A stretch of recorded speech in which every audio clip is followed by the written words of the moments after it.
ಎಲ್ಲರಿಗೂ ನಮಸ್ಕಾರ. ಡಾಕ್ಟರ್ ಗುರುರಾಜ್ ಕರ್ಜಗಿ ಅವರು ನಡೆಸಿಕೊಡ್ತಾ ಇರುವ ಈ 4 ದಿವಸಗಳ ಉಪನ್ಯಾಸ ಮಾಲೆಯನ್ನು ಶ್ರೀಮತಿ ವರಲಕ್ಷ್ಮಮ್ಮ, ಶ್ರೀ ಎಚ್.ಎಂ. ಗುಂಡಯ್ಯ ಶೆಟ್ಟಿ, ಶ್ರೀಮತಿ ಎಚ್.ಆರ್. ವಿಜಯಲಕ್ಷ್ಮಿ ಸ್ಮಾರಕ ದತ್ತಿ ಈ ಸಂಸ್ಥೆಗಳು, ವ್ಯಕ್ತಿಗಳು ಪ್ರಾಯೋಜನೆ ಮಾಡಿದ್ದಾರೆ. ಈ ಎಲ್ಲ ಪರಿವಾರಗಳಿಗೆ ಸಕಲ ಶ್ರೇಯಸ್ಸು ಉಂಟಾಗಲಿ ಅಂತ ಹಾರೈಸ್ತೇನೆ. ಮಹಾಭಾರತ ತುಂಬ ದೊಡ್ಡ ಗಾತ್ರದ ಗ್ರಂಥ. ಅದರಲ್ಲಿ ಉದ್ದಕ್ಕೂ ಕಥೆಗಳು, ಬೋಧನೆ, ಉಪಕಥೆಗಳು ಎಲ್ಲ ಹೆಣೆದುಕೊಂಡು ಬಿಟ್ಟಿವೆ. ಅಷ್ಟು ದೊಡ್ಡ ಗ್ರಂಥ ಎದುರುಗಡೆ ಇರೋವಾಗ ಅದರ ಪ್ರಮುಖ ಸಂದೇಶ ಏನು ಅನ್ನೋದನ್ನು ಕುರಿತು ಸಾಮಾನ್ಯರ ಮನಸ್ಸಿನಲ್ಲಿ ಒಂದಷ್ಟು ಗೊಂದಲ ಉಂಟಾದರೆ ಆಶ್ಚರ್ಯವಲ್ಲ. ಮತ್ತು ಅಷ್ಟು ದೊಡ್ಡ ಗಾತ್ರದ ಗ್ರಂಥದ ಎಲ್ಲ ಭಾಗಗಳನ್ನು ಏಕಕಾಲದಲ್ಲಿ ಮನಸ್ಸಿನ ಮುಂದೆ ತಂದುಕೊಳ್ಳೋದು ಸಾಧ್ಯವೂ ಅಲ್ಲ. ಈ ಹಿನ್ನೆಲೆಯಲ್ಲಿ ಮಹಾಭಾರತ ಸಾರ್ವದೇಶಿಕ, ಸಾರ್ವಕಾಲಿಕ ಬೋಧನೆಗಳನ್ನು ಸಂಗ್ರಹಿಸಿರುವ ಹಲವಾರು ಭಾಗಗಳನ್ನು ಗ್ರಂಥದಲ್ಲಿ ವೇದವ್ಯಾಸರು ಅಳವಡಿಸಿದ್ದಾರೆ. ಈ ವಿನ್ಯಾಸ ಅಭ್ಯಾಸಿಗಳಿಗೆ ತುಂಬ ಉಪಕಾರಕ ಅನ್ನೋದು ಸ್ಪಷ್ಟವೇ ಆಗಿದೆ. ಈ ಭಾಗಗಳು ಎಷ್ಟು ಜನಪ್ರಿಯ ಆಗಿವೆ ಅಂತ ಹೇಳಿದ್ರೆ, ಇವು ಒಂದೊಂದು ಒಂದು ಪ್ರತ್ಯೇಕ ಬೋಧ ಗ್ರಂಥ ಅನ್ನೋ ಸ್ಥಾನವನ್ನು ಪಡ್ಕೊಂಡು ಬಿಟ್ಟಿದೆ. ಈ ವರ್ಗಕ್ಕೆ ಸೇರಿದವು ಶ್ರೀಮದ್ ಭಗವದ್ಗೀತೆ, ಸನತ್ ಸುಜಾತೀಯ ಮೊದಲಾದವು, ಹಾಗೂ ಹಲವಾರು ಬೋಧಕ ಉಪಾಖ್ಯಾನಗಳು. ಇಂತಹ ಭಾಗಗಳಲ್ಲಿ ಅತ್ಯಂತ ಮುಖ್ಯವೂ ಪ್ರಸಿದ್ಧವೂ ಆದ ಒಂದು ಪ್ರಕರಣ ಯಕ್ಷಪ್ರಶ್ನೆ. ರಚನಾ ವಿನ್ಯಾಸದ ಆಕರ್ಷಣೆ ಮತ್ತು ಉಪದೇಶದ ಘನಿಷ್ಠತೆ, ಈ ಎರಡೂ ದೃಷ್ಟಿಗಳಿಂದ ಯಕ್ಷಪ್ರಶ್ನೆಗೆ ಮಹತ್ವ ಇದೆ. ಯಕ್ಷ ಅನ್ನೋ ಮಾತಿಗೆ ಹಲವು ಅರ್ಥಗಳು ಇವೆ. ಗಂಧರ್ವರು, ಕಿನ್ನರರು, ಯಕ್ಷರು ಅಂತ ಕೇಳ್ತೇವೆ. ಅದು ದೇವಲೋಕದ ಜೀವಿಗಳಲ್ಲಿ ಒಂದು ವರ್ಗದವರು. ಅವರು ಕುಬೇರನ ಉಸ್ತುವಾರಿಗೆ ಒಳಪಟ್ಟವರು. ಹೀಗೆಲ್ಲ ಪೌರಾಣಿಕ ಕಥನಗಳು ಇವೆ. ಆದರೆ ದಾರ್ಶನಿಕ ಹಿನ್ನೆಲೆ ಇರುವ ಪ್ರಕರಣಗಳಲ್ಲಿ ಯಕ್ಷ ಎಂದರೆ ಯಾವುದೋ ಒಂದು ವಿಶೇಷ ಉದ್ದೇಶಕ್ಕೋಸ್ಕರ ಬ್ರಹ್ಮ ಅವತರಿಸುವಾಗ ತಿಳಿದಿರುವ ಒಂದು ರೂಪಾಕೃತಿ ಅಷ್ಟೇ. ಇಲ್ಲಿ ಯಕ್ಷ ಅಂದರೆ ಪರಬ್ರಹ್ಮನ ಅವತರಣಗಳು. ಈ ಯಕ್ಷರನ್ನು ಬೋಧನೆಯ ಮಾಧ್ಯಮವಾಗಿ ಬಳಸುವ ಒಂದು ದೀರ್ಘ ಪರಂಪರೆಯೇ ಇದೆ. ಎಲ್ರಿಗೂ ತಿಳಿದಿರೋ ಹಾಗೆ ಅಗ್ನಿ, ವಾಯು ಮೊದಲಾದ ದೇವತೆಗಳ ಸತ್ವಪರೀಕ್ಷೆ ಮಾಡಿ ಒಬ್ಬ ಯಕ್ಷ ಅವರ ಅಹಂಕಾರವನ್ನು ದಮನ ಮಾಡಿದ ಕಥೆ ಕೇನೋಪನಿಷತ್ತಿನಲ್ಲಿ ಇದು ಪ್ರಸಿದ್ಧವಾಗಿದೆ. ಯಕ್ಷ ಪ್ರಶ್ನೆಯ ಪ್ರಸಂಗದಲ್ಲಿ ಯಮಧರ್ಮರಾಜ ಒಬ್ಬ ಯಕ್ಷನ ಆಕಾರ ಧರಿಸಿ ಬಂದು ಪಾಂಡವರನ್ನು ಪರೀಕ್ಷೆಗೆ ಒಳಪಡಿಸ್ತಾನೆ. ಯಕ್ಷನಿಗೆ ಧರ್ಮರಾಜನಿಗೆ ನಡುವೆ ನಡೆದ ಸಂವಾದದ ಮೂಲಕ ಇಡೀ ವೇದಾಂತ ದರ್ಶನದ ಪ್ರಮುಖ ಪ್ರಮೇಯಗಳನ್ನು ಪ್ರಕಟಪಡಿಸಿದೆ. ಮಹಾಭಾರತದ ವನಪರ್ವ ಅಥವಾ ಆರಣ್ಯಕ ಪರ್ವದ ಭಾಗವಾಗಿ ಬಂದಿರುವ ಯಕ್ಷ ಪ್ರಶ್ನೆ ಬೋಧನೆಯ ಸಾರವಂತಿಕೆಯಿಂದ, ಪ್ರತಿಪಾದನೆಯ ರೋಚಕತೆಯಿಂದ ಪ್ರಸಿದ್ಧಿ ಪಡೆದಿದೆ. ವ್ಯಾಸರು ಇದಕ್ಕೆ ಒಂದು ಕಥೆ ಚೌಕಟ್ಟನ್ನು ನಿರ್ಮಿಸಿದ್ದಾರೆ. ಅದನ್ನು ಉಪನ್ಯಾಸಕರು ಹೇಳೋರಿದ್ದಾರೆ. ಸುಮಾರು 90 ಶ್ಲೋಕಗಳಲ್ಲಿ ಅಡಕವಾಗಿರುವ ಇಲ್ಲಿಯ ಯಕ್ಷ ಯುಧಿಷ್ಠಿರ ಸಂವಾದ ಒಬ್ಬ ವ್ಯಕ್ತಿ ವಿವೇಕ ಗಳಿಸೋದು ಹೇಗೆ, ಒಬ್ಬ ವ್ಯಕ್ತಿಯನ್ನು ಮಹನೀಯನೆನಿಸುವ ಗುಣಗಳು ಯಾವುದು, ಮೌಲ್ಯ ನಿರ್ಣಯ ಹೇಗೆ, ನಿಜವಾದ ಸುಖ ಎಂದರೆ ಏನು, ಇಂತಹ ಆಧಾರಭೂತ ವಿಷಯಗಳನ್ನು ಪರಾಮರ್ಶನೆ ಮಾಡಿದೆ. ಈ ಆಕರ್ಷಕವಾದ ಭಾಗವನ್ನು ಕುರಿತು ಈ ಉಪನ್ಯಾಸ ಮಾಲೆ ನಡೆಯೋದಿದೆ. ಪ್ರಾಜ್ಞತೆಯ ಮತ್ತು ಧರ್ಮ ಪರಿಜ್ಞಾನದ ಆಗರ ಯುಧಿಷ್ಠಿರ ಅನ್ನೋದನ್ನು ಪ್ರಕಟೀಕರಿಸುವ ಮಹಾಭಾರತ ಭಾಗಗಳಲ್ಲಿ ಇದು ಕೂಡ ಒಂದು. ಇಲ್ಲಿ ಉತ್ತರ ಕೊಡೋನು ಯುಧಿಷ್ಠಿರ, ಯಕ್ಷ ಪ್ರಶ್ನೆಗಳು ಕೇಳ್ತಾನೆ. ಈ ಬೋಧನೆ ಎಲ್ಲ ಕೊಡೋನು ಇಲ್ಲಿ ಯುಧಿಷ್ಠಿರನೇ ಬೋಧನೆಯನ್ನು, ಯುಧಿಷ್ಠಿರನ ಮೂಲಕವೇ ನಮಗೆ ಬೋಧನೆ ತಲುಪೋದಿದೆ. ಇದು ಬಹಳ ಸುಂದರವಾದ, ರೋಚಕವಾದ, ಬೋಧಕವಾದ ಪ್ರಕರಣ. ಅದರ ಬಗ್ಗೆ ತಮ್ಮ ಉಪನ್ಯಾಸ ಮಾಲೆಯನ್ನು ಉಪಕ್ರಮಿಸಬೇಕು ಅಂತ ಆದರಣೀಯ ಡಾಕ್ಟರ್ ಗುರುರಾಜ್ ಕರ್ಜಗಿ ಅವರಲ್ಲಿ ಪ್ರಾರ್ಥನೆ ಮಾಡ್ತೀನಿ. ಹಿರಿಯರಿಗೆ ನಮಸ್ಕಾರ. ನಾನು ಮಾತಾಡೋದಕ್ಕಿಂತ ಮೊದಲು ಒಂದು 12 ವಿಶೇಷ ಮಾತು ಹೇಳಬೇಕು ಅಂದ್ಕೊಂಡಿದ್ದೆ. 12ನೇ ತಾರೀಕು ಡಾಕ್ಟರ್ ರಾಮಸ್ವಾಮಿ ಅವರಿಗೆ ಒಂದು ಸನ್ಮಾನ ಗೋಖಲೆ ಇನ್ಸ್ಟಿಟ್ಯೂಟಲ್ಲಿ ನಡೆದಿತ್ತು. ನಿಜವಾಗ್ಲೂ ಸನ್ಮಾನ ಆಯಾ ಯೂನಿವರ್ಸಿಟಿಗಳಿಗೆ ಸಲ್ಲಬೇಕಾದದ್ದು. ಅಂಥವ್ರನ್ನ ಒಳ್ಳೆಯವ್ರನ್ನ ಆರಿಸಿದ್ದಾಕೆ ಆ ಯೂನಿವರ್ಸಿಟಿಗೆ ಒಂದು ಒಳ್ಳೆಯ ಹೆಮ್ಮೆ ಬರ್ತದೆ, ಇಂಥವ್ರಿಗೆ ಡಾಕ್ಟ್ರೇಟ್ ಕೊಟ್ವಿ ಅಂತ ಹೇಳಿ, ಡಿಲಿಟ್ ಕೊಟ್ವಿ ಅಂತ. ಆದ್ದರಿಂದ ಮೊದಲು ಆ ಯೂನಿವರ್ಸಿಟಿ ವೈಸ್ ಚಾನ್ಸಲರನ್ನು, ಅವ್ರ ಸಿಂಡಿಕೇಟ್ ಮೆಂಬರ್ಸನ್ನು ಅಭಿನಂದಿಸಬೇಕು.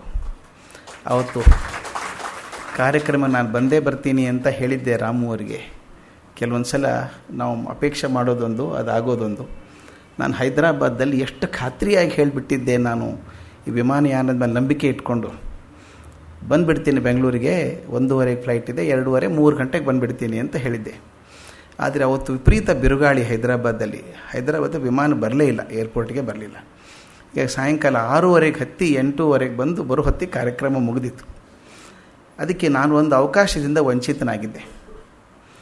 ನನ್ನ ವೈಯಕ್ತಿಕ ಗೌರವವನ್ನು ತಮ್ಮೆಲ್ಲರ ಪರವಾಗಿ ಹಂಚ್ಕೋಬೇಕು ಅಂತ ಒಂದು ಆಸೆ ಇತ್ತು, ಅದು ಆಗಲಿಲ್ಲ ಅವತ್ತು. ಆದ್ದರಿಂದ ನಾನು ದಯವಿಟ್ಟು ಕೈ ಮುಗಿದು ಕೇಳ್ಕೊತೇನೆ, 1 ನಿಮಿಷ ತಾವು ವೇದಿಕೆ ಮೇಲೆ ಬಂದರೆ ಅದೊಂದು ಅವಕಾಶ ಮತ್ತೆ ನನಗೆ ಸಿಗುತ್ತೆ. ಎಲ್ಲರ ಪರವಾಗಿ ತಮ್ಮ ಗೌರವವನ್ನು ಸೂಚಿಸಬೇಕು ಅಂತ ನನ್ನ ಆಸೆ. ದಯವಿಟ್ಟು ಬರಬೇಕು.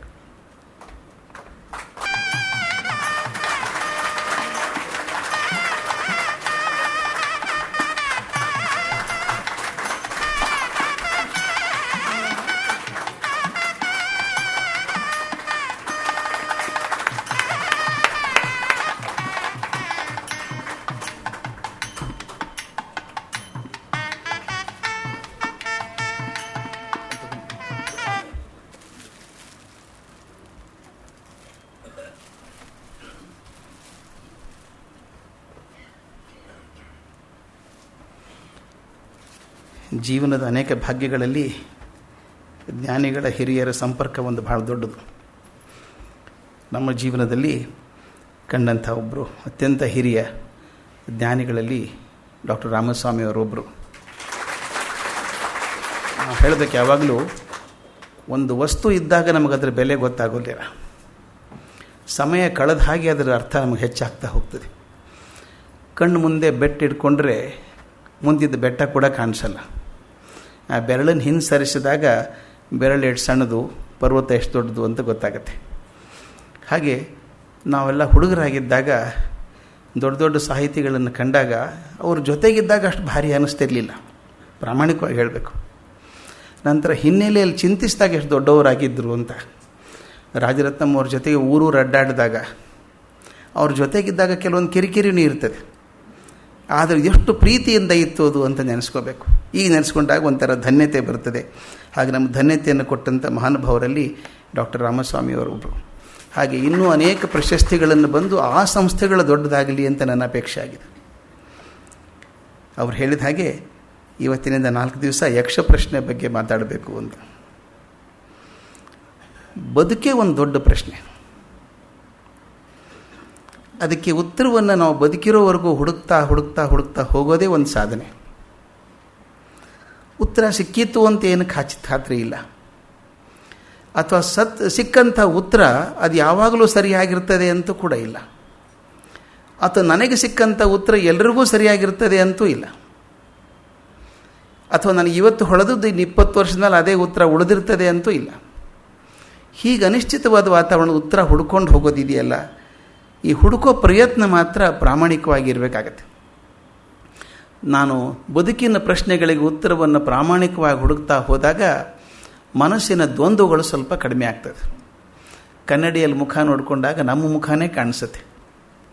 ಎಷ್ಟೋ ಸಲ ನನ್ನ ಪ್ರಾಮಾಣಿಕತೆ ಇಲ್ಲದೆ ಹೋದಾಗ ಕನ್ನಡಿಯಲ್ಲಿ ಮುಖ ನೋಡಿಕೊಂಡಾಗ ಇನ್ನು ಯಾವುದೋ ಬೇರೆ ಮುಖ ಕಾಣಿಸುತ್ತೆ. ನನ್ನ ಮುಖ ಕಾಣಿಸೋ ಹಾಗಾದರೆ ನನ್ನ ಮಟ್ಟಿಗೆ ಅಷ್ಟು ಮಟ್ಟಿಗೆ ಪ್ರಾಮಾಣಿಕ ಪ್ರಯತ್ನ ಆಯಿತು ಅಂತ ಅರ್ಥ. ಸಣ್ಣ ವಯಸ್ಸಿನಲ್ಲೇ ಶಂಕರಾಚಾರ್ಯರು ಕೇಳಿಬಿಟ್ರು, ಕೋಹಂ ಕುತ ಆಯಾತಃ, ನಾನು ಯಾರು, ಯಾಕೆ ಬಂದೆ ಇಲ್ಲಿ, ಎದಕ್ಕೆ ಬಂದೆ? ನಮಗೆಲ್ಲವೂ ಪ್ರಶ್ನೆ ಕಾಡುತ್ತೆ. ಇದು ನಮ್ಮ ಜೀವನದ ಬೇರೆ ಬೇರೆ ಹಂತಗಳಲ್ಲಿ ಪ್ರಶ್ನೆಗಳು ಕಾಡ್ತಾವೆ. ನಾವು ಯಾಕೆ ಬಂದ್ವಿ ಇಲ್ಲಿ ಭೂಮಿಗೆ? ಯಾಕೆನ್ನ ಈ ರಾಜ್ಯ ಕೆಳೆತಂದೆ ಹರಿಯೇ ಅಂತ ಕೇಳ್ಕೊಂಡು ಹಾಗೆ ಒಂದೊಂದು ಸಲ ಅನಿಸ್ಬಿಡುತ್ತೆ, ಯಾಕೆ ಬಂದ್ವಿ ಇಲ್ಲಿ, ಏನು ಕಾರಣ ಇದೆಯಾ? ಎಷ್ಟು ಚಂದ ಶಂಕರಾಚಾರ್ಯರ ಮಾತು. ತಾಯಿ ಹೇಳಿದರು, ತಂದೆ ಹೋದ್ರಪ್ಪ, ತಂದೆ ಇಲ್ಲ ಅಂತ ಹೇಳಿದರು. ಯಾಕೆ ಅಂತ ಕೇಳಿದ ಪುಟ್ಟ ಶಂಕರ.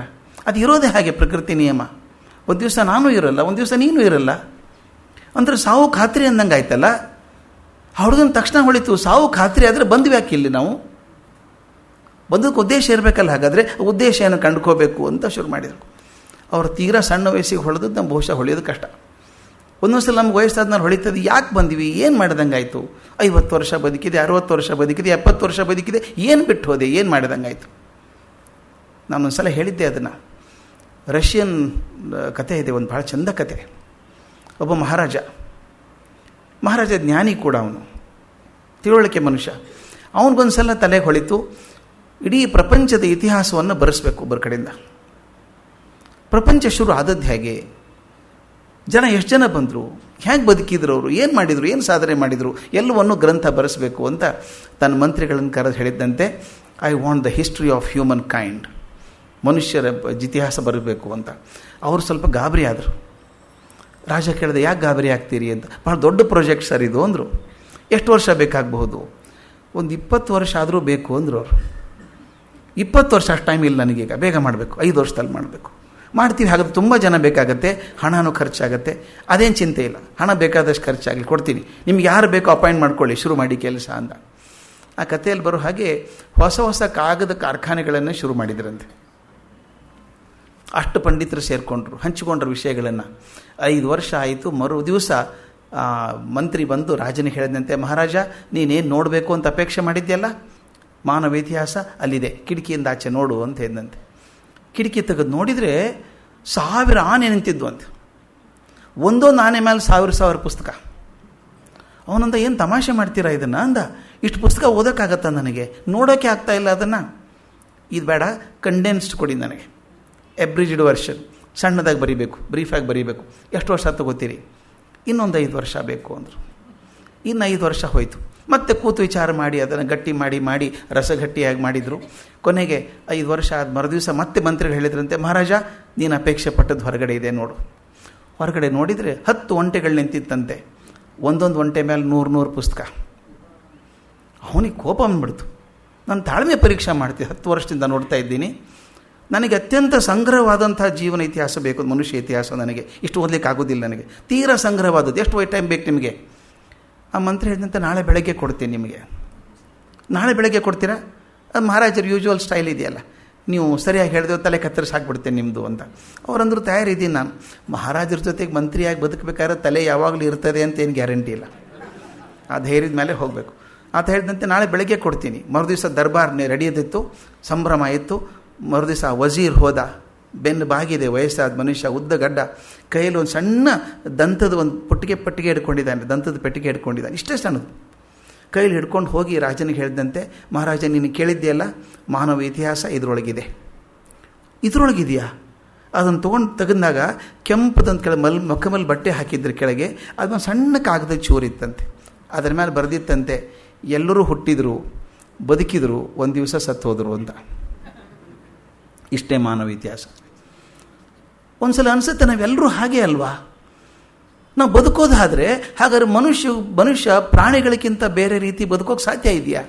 ಪ್ರಾಣಿಗಳು ಬದುಕ್ತವೆ, ಬೆಳೀತವೆ, ಒಂದು ದಿವಸ ಸತ್ತು ಹೋಗ್ತವೆ. ನನ್ನ ಜೀವನಕ್ಕೊಂದು ವ್ಯತ್ಯಾಸ ಇರಬೇಡವಾ ಅಂತ ಹೇಳಿ ಬರುವಂಥದ್ದು ಆಳವಾದ ಚಿಂತನೆ ಅದು. ಅದಲ್ಲದೆ ನನ್ನ ಜೀವನದಲ್ಲಿ 108 ಪ್ರಶ್ನೆಗಳು ದಿನ ಬರ್ತಾವಲ್ಲ.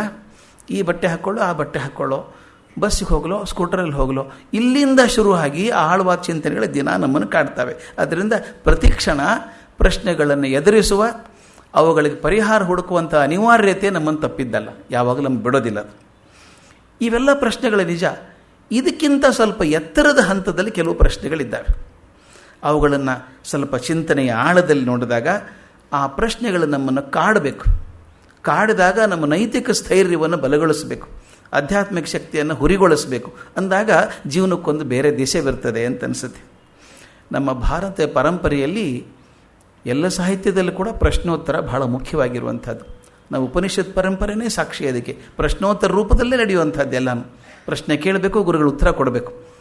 ಅಂದರೆ ಎಷ್ಟು ಮಟ್ಟಿಗೆ ಹೇಳಿದ್ದಾರೆ ಅಂದರೆ, ಪ್ರಶ್ನೆ ಪ್ರಾಮಾಣಿಕವಾಗಿದ್ದಾಗ ಉತ್ತರ ಕೂಡ ಹಾಗೇ ಇರುತ್ತೆ, ಅಷ್ಟೇ ಆಳದ ಉತ್ತರ ಬರುತ್ತೆ. ನಮ್ಮ ಕಗ್ಗದಲ್ಲೇ ಬರಲಿಲ್ವೇ? ಕಗ್ಗದಲ್ಲೇ ಶುರು ಆಗೋದೇ ಹಾಗಲ್ವಾ? ಏನು ಜೀವನದರ್ಥ, ಏನು ಪ್ರಪಂಚಾರ್ಥ, ಏನು ಜೀವ ಪ್ರಪಂಚಗಳ ಸಂಬಂಧ, ಕಾಣದಿಲ್ಲಿರ್ಪುದೇನಾನು ಉಂಟೆ ಅದೇನೋ ಜ್ಞಾನ ಪ್ರಮಾಣವೇ ಮಂಕುತಿಮ್ಮ. ನೋಡಿ, ಜೀವನದ ಬಗ್ಗೆನೇ ಪ್ರಶ್ನೆ ಇದು. ಏನು ಜೀವನದ ಅರ್ಥ? ಈ ಜೀವನಕ್ಕೆ ಅರ್ಥ ಇದೆಯಾ? ಏನು ಪ್ರಪಂಚಾರ್ಥ? ಈ ಪ್ರಪಂಚ ಇದೆಯಲ್ಲ, ಅದಕ್ಕೊಂದು ಏನಾದರೂ ಅರ್ಥ ಇದೆಯಾ? ಏನು ಜೀವ ಪ್ರಪಂಚಗಳ ಸಂಬಂಧ? ಈ ಜೀವಕ್ಕೂ ಪ್ರಪಂಚಕ್ಕೆ ಸಂಬಂಧ ಏನಾದರೂ ಇದೆಯಾ? ಕಾಣದಿಲ್ಲಿರ್ಪುದೇನಾನು ಉಂಟೆ, ಇಲ್ಲಿ ಕಣ್ಣಿಗೆ ಕಾಣಿಸ್ತಾ ಇರುವಂಥದ್ದು ಏನಾದರೂ ಇದೆಯಾ? ಜ್ಞಾನ ಪ್ರಮಾಣವೇ, ಕ್ವಶನ್ ಮಾರ್ಕಲ್ಲಿ ಜ್ಞಾನ ಪ್ರಮಾಣವೇ ಮಂಕುತಿಮ್ಮ. ಜ್ಞಾನನೇ ಪ್ರಮಾಣ ಅನ್ನೋಕ್ಕಾಗತ್ತಾ? ಯಾಕಂದ್ರೆ ಇವತ್ತು ಹೇಳಿದ್ದು ನಾಳೆ ಇಲ್ಲ ಅನ್ನೋಕ್ಕಾಗ್ಬೋದಲ್ಲ. ದೇವರೆಂಬುದದೇನು? ನಾವು ದೇವರು ಅಂತೀವಿ, ಅದರ ಬಗ್ಗೆನೂ ಪ್ರಶ್ನೆ ಕೇಳ್ತಾರೆ. ದೇವರೆಂಬುದದೇನು? ಅದು ಎಷ್ಟು ಚೆನ್ನಾಗಿದೆ ನೋಡಿ ಇದು. ದೇವರೆಂಬುದು ಅದೇನು? ದೇವರೆಂಬುದದೇನು? ಕಗ್ಗತ್ತಲೆಯ ಗವಿಯೇ, ನಾವರಿಯಲಾರದರ್ ಎಲ್ಲದರ ಒಟ್ಟು ಹೆಸರೇ. ಏನು ಅದ್ಭುತ ಬರವಣಿಗೆಪ್ಪ ಇದು. ದೇವರಂದ್ರೆ ಏನು ಅಂದರೆ ಕಗ್ಗತ್ತಲೆಯ ಗವಿಯೇ. ಕಗ್ಗತ್ತಲೆ ಗವಿ ನಮ್ಗೆ ಕಾಣಿಸಲ್ಲ, ಅದು ದೇವರು ಕಾಣಿಸಿಲ್ಲ ನಮಗೆ. ಹಾಗೆ ಕಗ್ಗತ್ತಲೆ ಗವಿ ಹಾಗೆ ಇರಬೇಕಾ? ಅಥವಾ ನಾವರಿಯಲಾರದರ ಎಲ್ಲದರ ಒಟ್ಟು ಹೆಸರೇ, ನಮಗೇನೇನು ಗೊತ್ತಿಲ್ಲ ಅಂತಿದೆಯೋ ಅದೆಲ್ಲದ್ರದ್ದು ಒಟ್ಟು ಹೆಸರೇ ದೇವರು ಅಂತ ಹಾಗಾಯ್ತಾ? ಅರಿಯಲಾರದರೆಲ್ಲದರ ಒಟ್ಟು ಹೆಸರೇ, ಕಾವನೋರ್ವನಿರಲ್ಕೆ ಜಗದ ಕಥೆ ಏಕಿಂತು, ಸಾವು ಹುಟ್ಟುಗಳೇನು ಮಂಕುತಿಮ್ಮ. ಕಾವನೊಬ್ಬ ಇದ್ದಾನೆ, ನಮ್ಮ ರಕ್ಷಣೆ ಮಾಡೋನೊಬ್ಬನ ಮೇಲೆ ಇದ್ದಾನೆ ಅನ್ನೋದಾದರೆ ಈ ಸಾವು ನೋವು ಯಾಕೆ ಬರಬೇಕು, ಹುಟ್ಟು ಯಾಕೆ ಬರಬೇಕು ಅಂತೆಲ್ಲ ಪ್ರಶ್ನೆಗಳ ರೂಪದಲ್ಲೇ ಬಂದಿರೋದು. ಮುಂದೆ DVG ಉತ್ತರ ಕೊಡ್ತಾ ಹೋಗ್ತಾರೆ ಮುಂದೆ ಅದಕ್ಕೆ.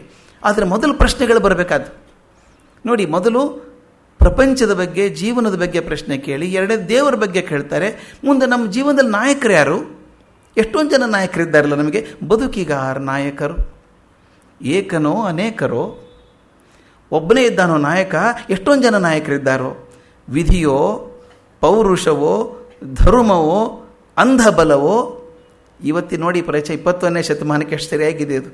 ವಿಧಿಯೋ, ವಿಧಿನೇ ನಾಯಕ ಹೌದಾ? ಪೌರುಷ ನಾಯಕ ಹೌದಾ? ಅಥವಾ ಧರ್ಮ ನಾಯಕ ಆಗತ್ತೋ? ಅಥವಾ ಇವತ್ತು ಕಾಣಿಸ್ತಿರುವಂಥ ಅಂಧಬಲವೋ?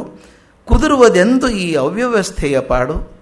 ಈ ಅವ್ಯವಸ್ಥೆ ಇದೆಯಲ್ಲ, ಇದು ಎಂದು ಸೆಟ್ಲ್ ಆದಿತ್ತಪ್ಪ, ಎಂದು ಸರಿ ಆದೀತು ಇದು? ನಮಗೂ ಒಂದ್ಸಲ ಪೇಪರ್ ಓದಿದಾಗ ನಾನು ಯಾವಾಗ ಹೇಳ್ತಿರ್ತೀನಿ, ಎಷ್ಟೇ ನೀವು ಆಪ್ಟಿಮಿಸ್ಟ್ ಆಗಿದ್ದರೂ ಕೂಡ ನ್ಯೂಸ್ ಪೇಪರ್ ಓದಿದ ಮೇಲೆ ಸ್ವಲ್ಪ ಪೆಸಿಮಿಸಮ್ ಬರ್ತದೆ.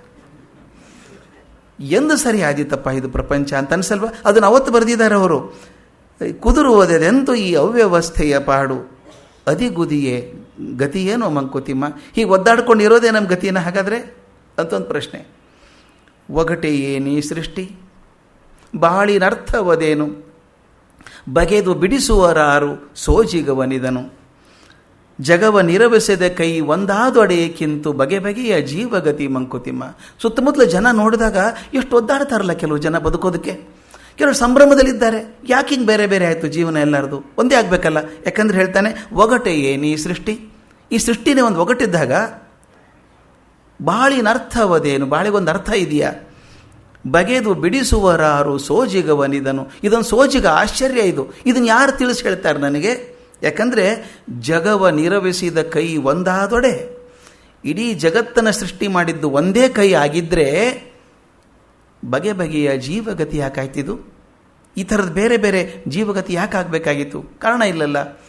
ಈ ಥರದ ಪ್ರಶ್ನೆಗಳು ಏನು ಗಗ್ಗದಲ್ಲಿ ಕೇಳಿದಾರೋ ಆ ಪ್ರಶ್ನೆಗಳು ನಮಗೂ ಬರ್ತವೆ. ಆದರೆ ಈಗ ಡಾಕ್ಟರ್ ರಾಮಸ್ವಾಮಿ ಅವರು ಹೇಳಿದ ಹಾಗೆ ಈಗ ನಾನು ಆರಿಸ್ಕೊಂಡದ್ದು ನಮ್ಮ ಪ್ರಶ್ನೆಗಳ ಜೊತೆಗೆ ಆ ಯಕ್ಷ ಪ್ರಶ್ನೆಯನ್ನು ಆರಿಸ್ಕೊಂಡದ್ದು. ಯಮಧರ್ಮ ಧರ್ಮರಾಜನಿಗೆ ಕೇಳಿದಂಥ ಪ್ರಶ್ನೆಗಳು. ಇಡೀ ಮಹಾಭಾರತದಲ್ಲಿ ಈ ಪ್ರಶ್ನೋತ್ತರ ಪ್ರಸಂಗಗಳು ಸಾಕಷ್ಟು ಸಲ ಬರ್ತವೆ. ಅದರಲ್ಲಿ ಒಂದಂತೂ ಅದ್ಭುತವಾಗಿರುವಂಥದ್ದು. ಭೀಷ್ಮ ಪರ್ವದಲ್ಲಿ ಕುರುಕ್ಷೇತ್ರ ಆರಂಭದಲ್ಲಿ ನರನಾರಾಯಣರ ಸಂವಾದ ರೂಪದಲ್ಲಿ ಬಂದು ಭಗವದ್ಗೀತೆಯಾಗಿ ಸಾವಿರಾರು ವರ್ಷಗಳಿಂದ ಜೀವನಕ್ಕೆ ಬುತ್ತಿಯಾಗಿದೆಯಲ್ಲ, ಆ ಭಗವದ್ಗೀತೆ ಒಂದು ದೊಡ್ಡ ಪ್ರಶ್ನೋತ್ತರ ಪ್ರಸಂಗ ಅದು. ಅದನ್ನು ಇವತ್ತು ನಾನು ಮುಟ್ಟೋದಿಲ್ಲ. ವನಪರ್ವದಲ್ಲಿ ಅಥವಾ ವನವಾಸ ಪರ್ವ ಅಂತನಿ, ಅರಣ್ಯ ಪರ್ವ ಅಂತನಿ, ಆ ಪರ್ವದಲ್ಲಿ ಬರುವಂಥ ಯಕ್ಷ ಮತ್ತು ಯುಧಿಷ್ಠಿರ ನಡುವಿನ ಪ್ರಶ್ನೋತ್ತರವನ್ನು ಮಾತ್ರ ನೋಡೋದಕ್ಕೆ ಪ್ರಯತ್ನ ಮಾಡಿದ್ದೀನಿ. ಇನ್ನೊಂದು ವಿಷಯ ತಮಗೆ ಹೇಳಬೇಕಾದ್ದು, ನನಗೆ ಅತ್ಯಂತ ಇಷ್ಟವಾದಂಥ ಪರ್ವ, ಎಲ್ಲ ಪರ್ವಗಳು ಚಂದನೇ, ನನಗಿದು ಭಾಳ ಇಷ್ಟ. ಅರಣ್ಯ ಪರ್ವ ಅಥವಾ ವನಪರ್ವ ತುಂಬ ಇಷ್ಟ. ಇದರಲ್ಲಿ ನಾಲ್ಕು ಬಾರಿ ಪ್ರಶ್ನೋತ್ತರ ಪ್ರಸಂಗಗಳು ಬರ್ತವೆ. ಯಕ್ಷ ಪ್ರಶ್ನೆ ಒಂದೇ ಅಲ್ಲ, 4 ಬಾರಿ ಬರ್ತದೆ. ಇದಕ್ಕಿಂತ ಮೊದಲು 3 ಬರುವಂಥದ್ದು. ಯಾಕೆ ಇದನ್ನು ಹೇಳ್ತೀನಿ ಅಂದರೆ, ಆ ಪ್ರಸಂಗಗಳಲ್ಲಿ ಕೂಡ ಪ್ರಶ್ನೆಗಳು ಇದೇ ರೀತಿ ಪ್ರಶ್ನೆಗಳು ಬರ್ತವೆ. ಕೆಲವೊಂದು ಸಲ ಅಂತ ನಾನು ಇದನ್ನು ಕಂಪೇರ್ ಮಾಡಿ ನೋಡಿದಾಗ ಅದೇ ಪ್ರಶ್ನೆ ಇಲ್ಲಿ ಬರ್ತದೆ. ಮತ್ತೆ ಯಾವ ಪ್ರಶ್ನೆ ಅಂತ ಹೇಳ್ತಾ ಹೋಗ್ತೀನಿ ಕೆಲ ಮುಂದೆ ಬಂದಾಗ. ಅದೇ ಪ್ರಶ್ನೆಗಳು 3 ಭಾಗದಲ್ಲೂ ಬರ್ತವೆ. ಉದ್ದೇಶ ಏನು ಅಂತ ಅರ್ಥ ವ್ಯಾಸರದು. ಧರ್ಮವನ್ನು ಗಟ್ಟಿಯಾಗಿ ಸ್ಥಳ ಕೂಡಿಸ್ಬೇಕಾದ್ರೆ ಪ್ರಪಂಚದಲ್ಲಿ ಅದನ್ನು ಪುನರುಕ್ತಿ ಆಗಬೇಕು. ಯಾವುದನ್ನು ಮೇಲಿಂದ ಮೇಲೆ ನೆನೆಸ್ಕೋತೀವೋ ನಮ್ಗೆ ಗೊತ್ತಿಲ್ಲದ ಹಾಗೆ ಮನದ ಆಳಕ್ಕೆ ಇಳಿತದೆ. ಈ ಒಂದೇ ಪರ್ವದಲ್ಲಿ ಅದೇ ಪ್ರಶ್ನೆಗಳನ್ನು 3-4 ಬಾರಿ ಕೇಳ್ತಾ ಹೋಗ್ತಾರೆ. ಅದೇ ಥರದ ಉತ್ತರಗಳು ಬರ್ತವೆ. ಅಂದರೆ ಏನರ್ಥ, ವ್ಯಾಸರ ಚಿಂತನೆಯಲ್ಲೇ ವ್ಯತ್ಯಾಸ ಆಗಿಲ್ಲ. ಧರ್ಮ ಪ್ರತಿಷ್ಠಾಪನೆಗೆ ಯಾವ ಮಾತು ಗಟ್ಟಿಯಾಗಿ ಮನಸ್ಸಲ್ಲಿ ಕೂಡಬೇಕೋ ಅದನ್ನೇ ಪುನರುಕ್ತಿ ಮಾಡಿದ್ದಾರೆ 3-4 ಕಡೆಗೆ. ಅದೇ ಪ್ರಶ್ನೆ ಬರುತ್ತೆ, ಅದೇ ಉತ್ತರನೂ ಬರ್ತದೆ 3 ಕಡೆಗೆ. ಅದನ್ನು ಹೇಳಬೇಕಾಗಿತ್ತು. ಈ ಇನ್ನೊಂದು ಪ್ರಶ್ನೆ ನನಗೆ ಬಂದದ್ದು, ಸಾವಿರಾರು ವರ್ಷಗಳ ಹಿಂದೆ ಇದ್ದಂಥ ಈ ಯಕ್ಷ ಪ್ರಶ್ನೆ ಇವತ್ತು ಯಾಕೆ ಚಿಂತೆ ಮಾಡಬೇಕು ನಾನು? ಏನು ಕಾರಣ ಇದೆಯಾ? ಸಾವಿರಾರು ವರ್ಷಗಳಿಂದ ಇದ್ದಂಥ ಯಕ್ಷ ಪ್ರಶ್ನೆ ಅದು ಇವತ್ತು ಯಾಕೆ ಕೇಳಬೇಕು? ಇದನ್ನು ಸಂಬಂಧ ಸ್ವಲ್ಪ ಹೇಳಬೇಕು ಅಂತ ಆಸೆಪಡ್ತೇನೆ. ಕೆಲವು ವಸ್ತುಗಳು, ಕೆಲವು ವ್ಯಕ್ತಿಗಳು, ಕೆಲವು ಘಟನೆಗಳು ಕಾಲ ಕಳೆದ ಹಾಗೆ ಅವುಗಳ ಪ್ರಭಾವ ಕಡಿಮೆ ಆಗ್ತಾ ಹೋಗ್ತದೆ.